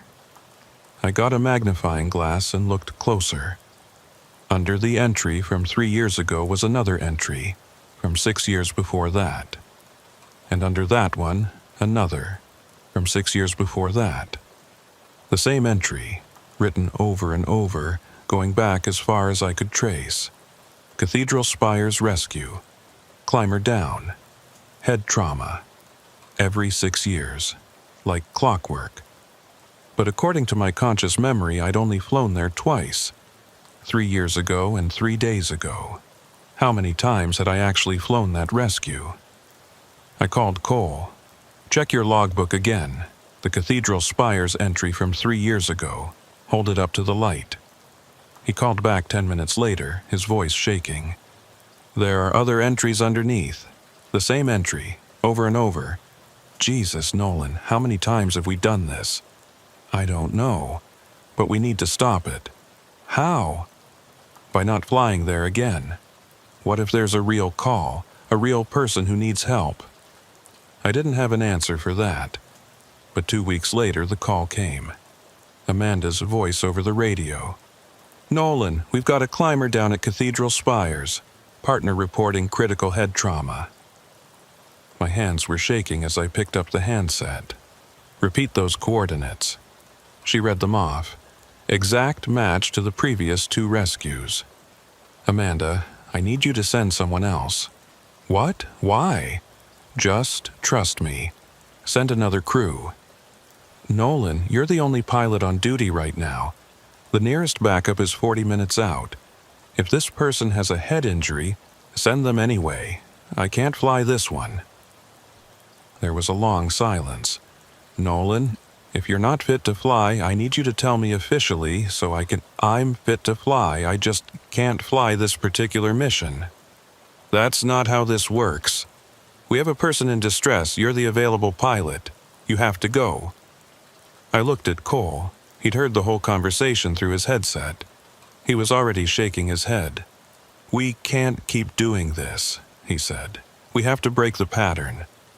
And if there's really someone up there who needs help, then they're already dead, Cole said quietly. They've been dead for years, maybe decades. We're not rescuing anyone, Nolan. We're just playing out the same scene over and over. Amanda's voice came back. Nolan, I need a response. Are you taking this call or not? I thought about Michael Brennan, unable to reconcile his 2 sets of memories. I thought about those words carved at the summit. We keep falling.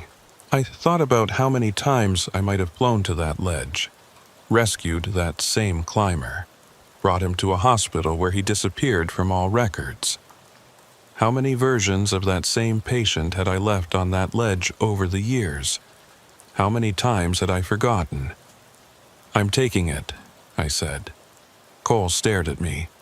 What? No. We agreed, if there's even a chance someone real needs help, I have to go. That's the job. He was quiet for a moment, then nodded slowly.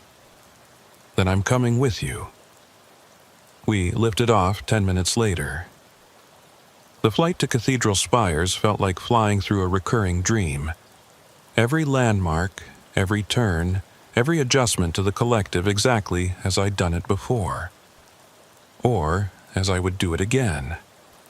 When we reached the coordinates, the ledge was there waiting. 2 figures, one standing, one down. But something was different this time.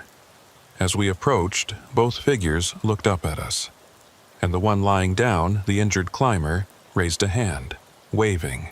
Not calling for help, just waving, like greeting an old friend. "Nolan," Cole's voice was tight. "That patient isn't injured." He was right. The figure on the ledge wasn't lying in a position of trauma or distress. He was sitting up, comfortable, just sitting there, waiting. "Should we abort?" Cole asked. I hovered there, 50 feet above the ledge, trying to decide. The 2 figures below just watched us, both perfectly still now, both staring up, and then, slowly, they both raised their hands, both waving. The same gesture, the same movement, like mirror images. I pulled up on the collective, climbing away from the ledge. "Dispatch, November 36 Charlie," I said into the radio. "We've reached the coordinates, but there's no emergency here. Both climbers appear uninjured and mobile. Appears to be a false alarm." Amanda's voice crackled back. "Copy that, Charlie. You're sure they don't need assistance?" I looked down at the ledge, now 100 feet below. The 2 figures were still there, still watching, still waving. "I'm sure," I said. Returning to base. As we flew away, I glanced back one last time. The figures were gone. The ledge was empty. Like they'd never been there at all. Back at the hangar, I pulled out my logbook and wrote, March 14th, current year. Cathedral spires. False alarm. No rescue performed. Cole watched me write it. "Do you think that breaks it, the pattern?" "I don't know, maybe. But I did know. Because when I held the page up to the light, I could already see the faint impression of future entries beneath my fresh ink. Same date, 6 years ahead, 12 years, 18 years. Cathedral spires rescue. Climber down, head trauma. The pattern wasn't broken, it was infinite. I'd fly there again. 6 years from now, I'd get the call. I'd respond. I'd rescue someone who'd disappear from all records. And then I'd forget, until the next time. Or maybe I wouldn't forget. Maybe this time I'd remember. Maybe that was worse. Knowing what was coming. Knowing I couldn't stop it. And having to fly that rescue anyway because when someone calls for help, you go. That's the job. Even if they're not real. Even if they've been calling for help for decades, maybe centuries. Even if responding means becoming part of the pattern yourself. Trapped in the same loop, flying the same rescue over and over. You still go. Cole put his hand on my shoulder. Next time, and I know there will be a next time, we'll figure out how to end it. I nodded, wanting to believe him. But I knew the truth. There was no ending this. Cathedral spires would keep calling. We would keep responding. The climber would keep falling, and we would keep trying to save him. We keep falling. Not just the climbers, all of us. Last night, I had a dream. I was standing on the ledge at Cathedral Spires, looking up at the summit, and carved into the rock, in letters I somehow knew were written in my own handwriting, were new words beneath the old ones. We keep falling, and they keep coming. I woke up and checked my logbook.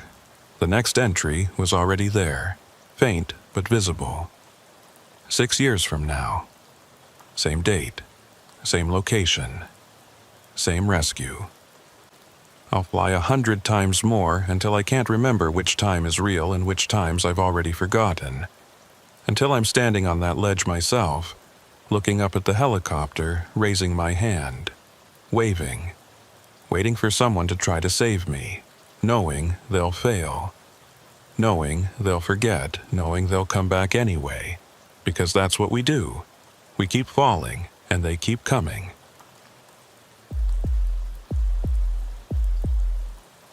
My name is Jack Winters.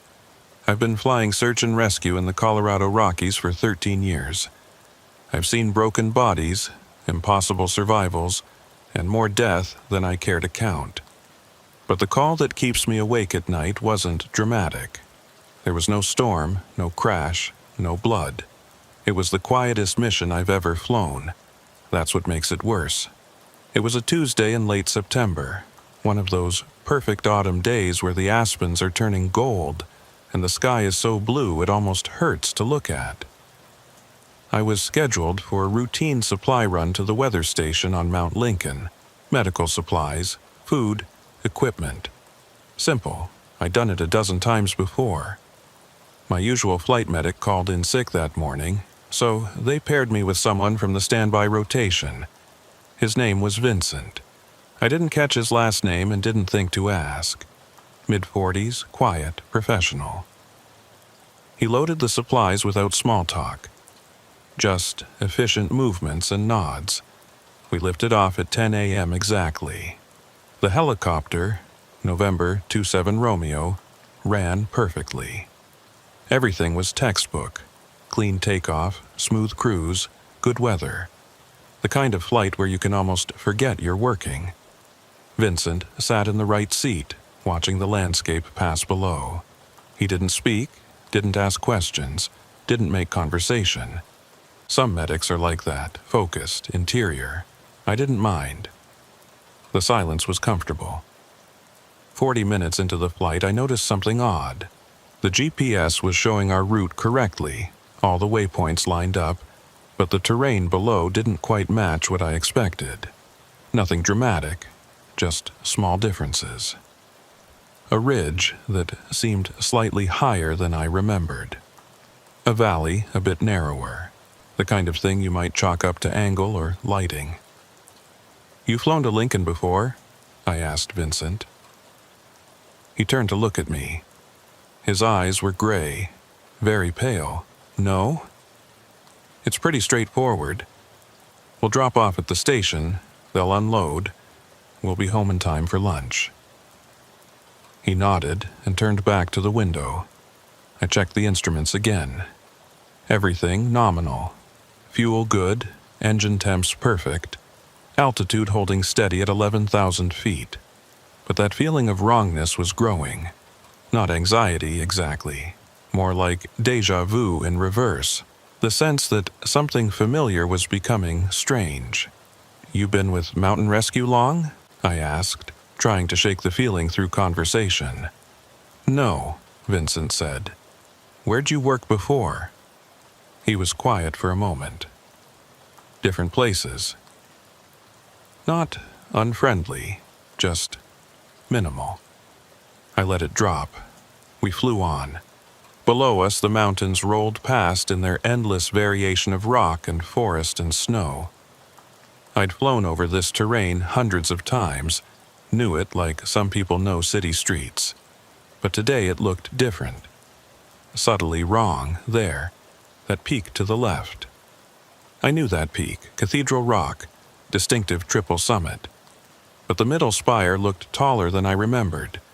Or was it? Maybe I was just seeing it from a different angle. I checked the GPS again, right on course. "Ever get that feeling like you've done something before?" I asked. "Like déjà vu?" Vincent looked at me again with those pale gray eyes. "Yes. I'm having it now. Everything feels familiar but not quite right."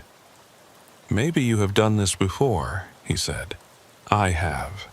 Like I said, I've flown this route a dozen times. Maybe more than that." I glanced at him. He was still looking at me, his expression neutral. "What do you mean?" "People forget things," Vincent said. "They think they remember, but memory is unreliable." It was the longest thing he'd said since we'd taken off.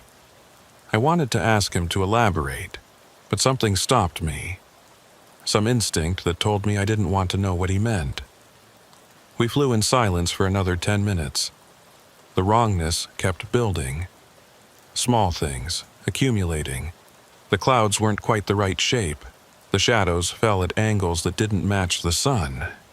The radio chatter from other aircraft sounded distant and distorted, like signals from very far away. and Vincent sat perfectly still, watching out the window, his hands folded in his lap. "Lincoln Station should be coming up," I said, more to break the silence than anything. "Just over this ridge." We cleared the ridge. The weather station was there, exactly where it should be. White buildings, radio antenna, the landing pad with its painted circle. But there were no people. Usually when we approached, the station crew would come out to meet us. They'd wave, help unload, exchange pleasantries. This time, the station looked deserted. No movement, no vehicles, no signs of life. "That's odd," I said, bringing the helicopter into a hover over the landing pad. They knew we were coming. Vincent didn't respond. I sat down smoothly and reduced the throttle to idle, leaving the engine running. "I'll check inside, see if they're around. You start unloading?" Vincent nodded. I climbed out and walked toward the main building. The door was unlocked, which was normal. Inside, everything looked ordinary.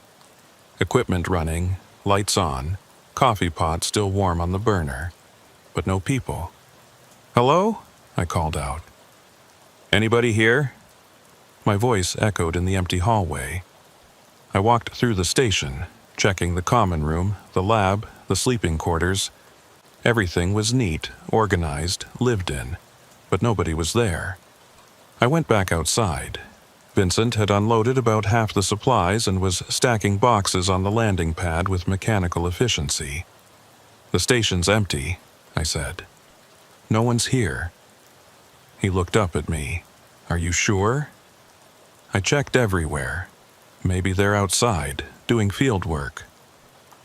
It was possible, but unlikely. They knew we were coming. Someone should have been here. I pulled out my radio and tried to raise the station on their frequency. Static. I tried dispatch. More static, but faint enough that I could almost make out words underneath. "My radio's acting up," I said. "Can you try yours?" Vincent reached into his vest and pulled out a handset. He keyed the mic and spoke. "Weather Station Lincoln, this is Mountain Rescue Supply Flight. Please respond." Nothing but hiss. "Dispatch, this is November 27 Romeo. We're on station at Lincoln, but the facility appears unmanned. Please advise." The static changed pitch slightly, a subtle shift that might have been a response or might have been nothing. Vincent lowered the radio. "No contact. We should finish unloading and head back," I said. "Report it when we're in better range." We worked together in silence, moving the remaining supplies into the station's storage room. The whole time I kept listening for sounds of the crew returning, footsteps or voices or vehicles. But there was only the wind and the distant hum of the helicopter. When we finished, I did one more walkthrough of the station. I don't know what I was looking for. Some clue about where everyone had gone or why. In the common room, I noticed a whiteboard on the wall. It had a calendar grid with various dates and assignments marked. Today's date had a single word written next to it. Flight, that was all. Just that one word in neat block letters. I stared at it for a long moment, feeling that wrongness intensify. Why would they write flight on today's date? They had flights every week. It wasn't notable enough to mark specially, unless it meant something else. I left the station and walked back to the helicopter. Vincent was already in the right seat, buckled in, waiting. "Ready?" he asked. "Yeah, let's get out of here." I climbed in and began the startup sequence. The engine spooled up normally, all gauges green. I pulled pitch and we lifted off, climbing away from the empty station. As we gained altitude, I looked back. The buildings grew smaller, the landing pad shrinking to a white circle against the mountain. And then I saw them, 4 figures standing at the edge of the clearing. They hadn't been there when we landed. I was certain of it. "Vincent, look," I said, pointing. But when I looked again, there was nothing. just empty ground and rocks. "What did you see?" Vincent asked. I thought, never mind, probably just shadows. We flew back the way we'd come, following the GPS route, but the terrain below still looked wrong. More than before. The valleys were too deep, the peaks too sharp. The shadows were all wrong for the angle of the sun. "Vincent, does the landscape look strange to you?" He studied the ground below for a moment. "It looks like mountains." "I know, but something's off. The proportions, or the colors, or... I don't know. Memory is unreliable," he said again. "You think you remember what things look like, but you're wrong more often than you realize." I wanted to argue, but couldn't find the words. Was he right? Was I just remembering wrong? We flew for what should have been about 40 minutes, but when I checked the clock, only 15 minutes had passed. That couldn't be right. I'd been watching the landmarks. We should be much closer to base. I checked the GPS. It showed we'd traveled the correct distance, but the time didn't match. "My chronometer might be acting up," I said. Vincent didn't respond. I focused on flying, trying to ignore the accumulating strangeness. The radio static had gotten louder, a constant hiss that rose and fell like breathing. The instruments all read normally, but I found myself double-checking them, not quite trusting what they showed. The helicopter felt different too. Heavier, or lighter, or something else I couldn't quite identify. The controls responded normally, but there was a lag, like flying through something thicker than air. "How long have you been a paramedic?" I asked, needing to hear a human voice, even if it was just Vincent's minimal responses. "A while." "What made you get into rescue work?" He turned those pale gray eyes on me. Someone had to. "That's a strange answer." "Is it?" I didn't know how to respond to that. We flew in silence. Below us, I recognized a landmark. Devil's Thumb, a distinctive rock formation. We were getting close to home, but something was wrong with it. The shape was right, the location was right, but it looked older somehow, more weathered. Like I was seeing it from far in the future, after years of erosion had changed its face. "Vincent, do you see Devil's Thumb down there? Does it look normal to you?" He looked down. "It looks like a rock. But does it look right, the same as always? I've never seen it before today." "Right, sorry, I forgot." But had I forgotten? Or had I known all along that Vincent had never seen it? Would never see it except for this one flight? My thoughts were getting confused. I shook my head, trying to clear it. The GPS showed we were 10 minutes from base. The fuel gauge showed plenty of reserve. Everything was fine. This was a routine flight. Nothing was wrong. Except everything was wrong, and I knew it. Had known it from the moment we took off, had always known it. "Vincent, can I ask you something?" "Yes. Are you real?" He looked at me for a long moment. His expression didn't change. "Are you?" I didn't have an answer. We flew on. The base should have been visible by now, but I couldn't see it. Just more mountains, stretching out endlessly in all directions. The GPS insisted we were nearly there, but my eyes showed only wilderness. "I don't understand what's happening," I said. "You're flying," Vincent said calmly. "That's what's happening. But we should be there by now. We should see the base. Maybe you're looking in the wrong place." I scanned the horizon. Nothing but peaks and valleys and that wrong-colored sky. And then I saw it. Not the base. Something else. A helicopter, identical to mine, flying parallel to us about a mile away. Same model, same paint scheme, same registration number. November 27 Romeo. My helicopter. "Vincent, do you see that?" "See what?" "That helicopter. It's us. It's our helicopter." He looked where I was pointing. "I don't see anything." But it was there. I could see it clearly. And in the cockpit I could see two figures, a pilot and a passenger. The pilot turned to look at me. It was my face. I jerked my eyes away, my heart hammering. This isn't real. This can't be real. "What's real?" Vincent asked, his voice perfectly calm. I looked back. The other helicopter was gone. Had it ever been there? "I need to land," I said. "I need to get on the ground. There's nowhere to land here." He was right. We were over heavy forest now, no clearings visible.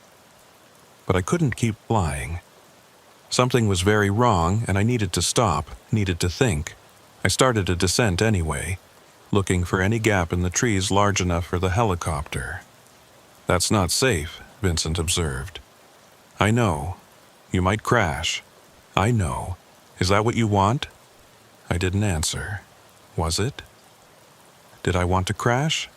To end this wrongness through impact and fire and the sudden clarity of destruction?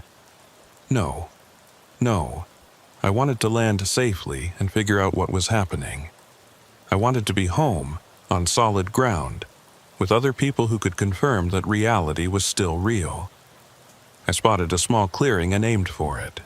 The approach was tight, barely enough room, but I'd made harder landings. The skids touched down. Everything stopped. Not just the helicopter, everything. The rotors froze mid-rotation. The instrument needles stopped moving. The wind stopped blowing. Complete silence. Complete stillness. Vincent turned to look at me. His pale gray eyes were very clear. "This is where it ends," he said. "Where what ends?" "The flight, the loop, this version of it." I wanted to unbuckle, to get out, to run, but I couldn't move. My hands wouldn't respond, my legs were frozen. "What's happening to me?" I asked, and my voice sounded very far away. "You're remembering," Vincent said. "Finally." "Remembering what?" "The crash. 13 years ago, the first supply run you ever flew to Lincoln Station." No, that wasn't right. I'd flown hundreds of missions in 13 years. I'd never crashed. "You crashed in the trees," Vincent continued, his voice gentle now, almost kind. "Engine failure. You tried to auto-rotate but couldn't find a clearing in time. The helicopter rolled when it hit. The impact broke your neck. You died instantly." "No," I said, "that's not true. I'm alive. I'm here." "You're here," Vincent agreed. "But you're not alive. You've been flying the same route for 13 years, trying to complete it, trying to land safely, but you always crash, and then you start over, and you don't remember the crashes, only the feeling that something's wrong. Who are you?" "I'm what comes after," Vincent said. "I'm here to help you understand, to help you stop." The frozen rotors above us began to move again, but backward, unwinding. The instruments started running in reverse. The sun traveled backward across the sky. "I don't want to stop," I said. "I want to keep flying." "I know. That's why you're still here, because you love it too much to let go. But Jack, it's time. You've flown this route enough." The helicopter was lifting off, rising backward from the clearing. We were ascending through the trees, time reversing. "What happens if I stop?" I asked. "You move on. You let go. You stop being trapped in this moment. And what's after that?" Vincent smiled for the first time. "I don't know. I only come for the endings. What happens next is yours to discover." We were high above the trees now, flying backward toward the mountain station. I could see it ahead or behind, time having lost its meaning. "I don't remember crashing," I said. "You will. When you're ready to remember, you'll see it clearly. The moment the engine quit, the desperate search for a landing site, the trees rushing up, and then the impact, and the silence. Like this silence? Exactly like this. I looked at the instruments. They were running forward again now, time having made up its mind. We were approaching the station. I could see it below, the white buildings, the landing pad. The empty landing pad where 4 figures stood, watching us descend. "Who are they?" I asked. "The other crew. The ones who died in the crash with you. They've been waiting." "Waiting for what?" "For you to finish. You're the last one, Jack. The others moved on years ago. You're the only one still flying." I brought the helicopter into a hover over the pad. The 4 figures looked up at us. I recognized them now. My old crew from 13 years ago. Travis, my flight medic. Sarah, our dispatcher. Mike and Jessica, the weather station staff who'd been on board for a ride back to base. They were smiling. "I can't land," I said. "If I land, it ends." "It ends either way," Vincent said. "You can land and move on, or you can keep flying this route forever, forgetting and remembering and forgetting again. But Jack, don't you want to rest?" I did. God, I was so tired. 13 years of flying the same mission, feeling the same wrongness, never understanding why. I started my descent. The skids touched the pad gently, perfectly. My best landing ever. Travis stepped forward and opened my door. His hand was warm when he helped me out. "Took you long enough," he said, grinning. "I forgot," I said. "I kept forgetting." "We know. That's okay. You're here now." I looked back at the helicopter. Vincent was gone. The right seat was empty. Maybe he'd never been there at all. Maybe I'd been flying alone this whole time, talking to the silence. "What do we do now?" I asked. Sarah pointed toward the station building. The door was open, warm light spilling out. "We go inside," she said. "We've been waiting to show you something." I walked with them toward the door. Each step felt lighter than the last, like gravity was releasing its hold. At the threshold, I stopped and looked back at the helicopter one last time. November 27 Romeo, sitting on the pad, rotors still. "Will someone else fly it?" I asked. "Someone already is," Mike said.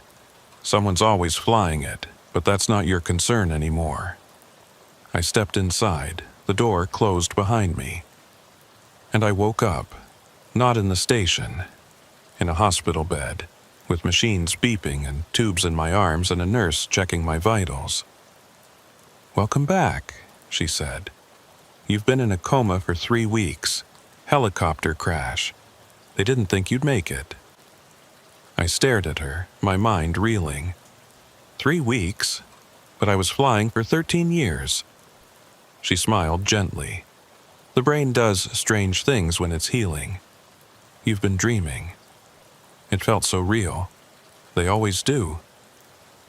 Over the next few days, they told me what happened. Engine failure during a routine supply run to Mount Lincoln. I tried to auto-rotate into a clearing but hit trees on the approach. The helicopter rolled. My crew chief, Travis, died on impact. I'd been pulled from the wreckage with severe head trauma. I'd been in a coma for 3 weeks, dreaming of flying the same mission over and over, dreaming of Vincent, dreaming of the empty station and the 4 figures and the quiet ending. It was just a dream, they said. Trauma-induced, the mind's way of processing the crash. It meant nothing. I wanted to believe them.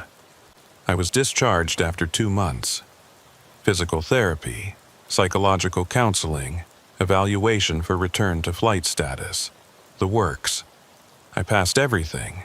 They cleared me to fly again, but I couldn't do it. Every time I climbed into a helicopter, I felt that wrongness, that sense that something wasn't real, that I was still dreaming, still trapped in the loop. I resigned from mountain rescue. I moved to Nebraska, as far from the mountains as I could get. Took a job as a flight instructor at a small regional airport.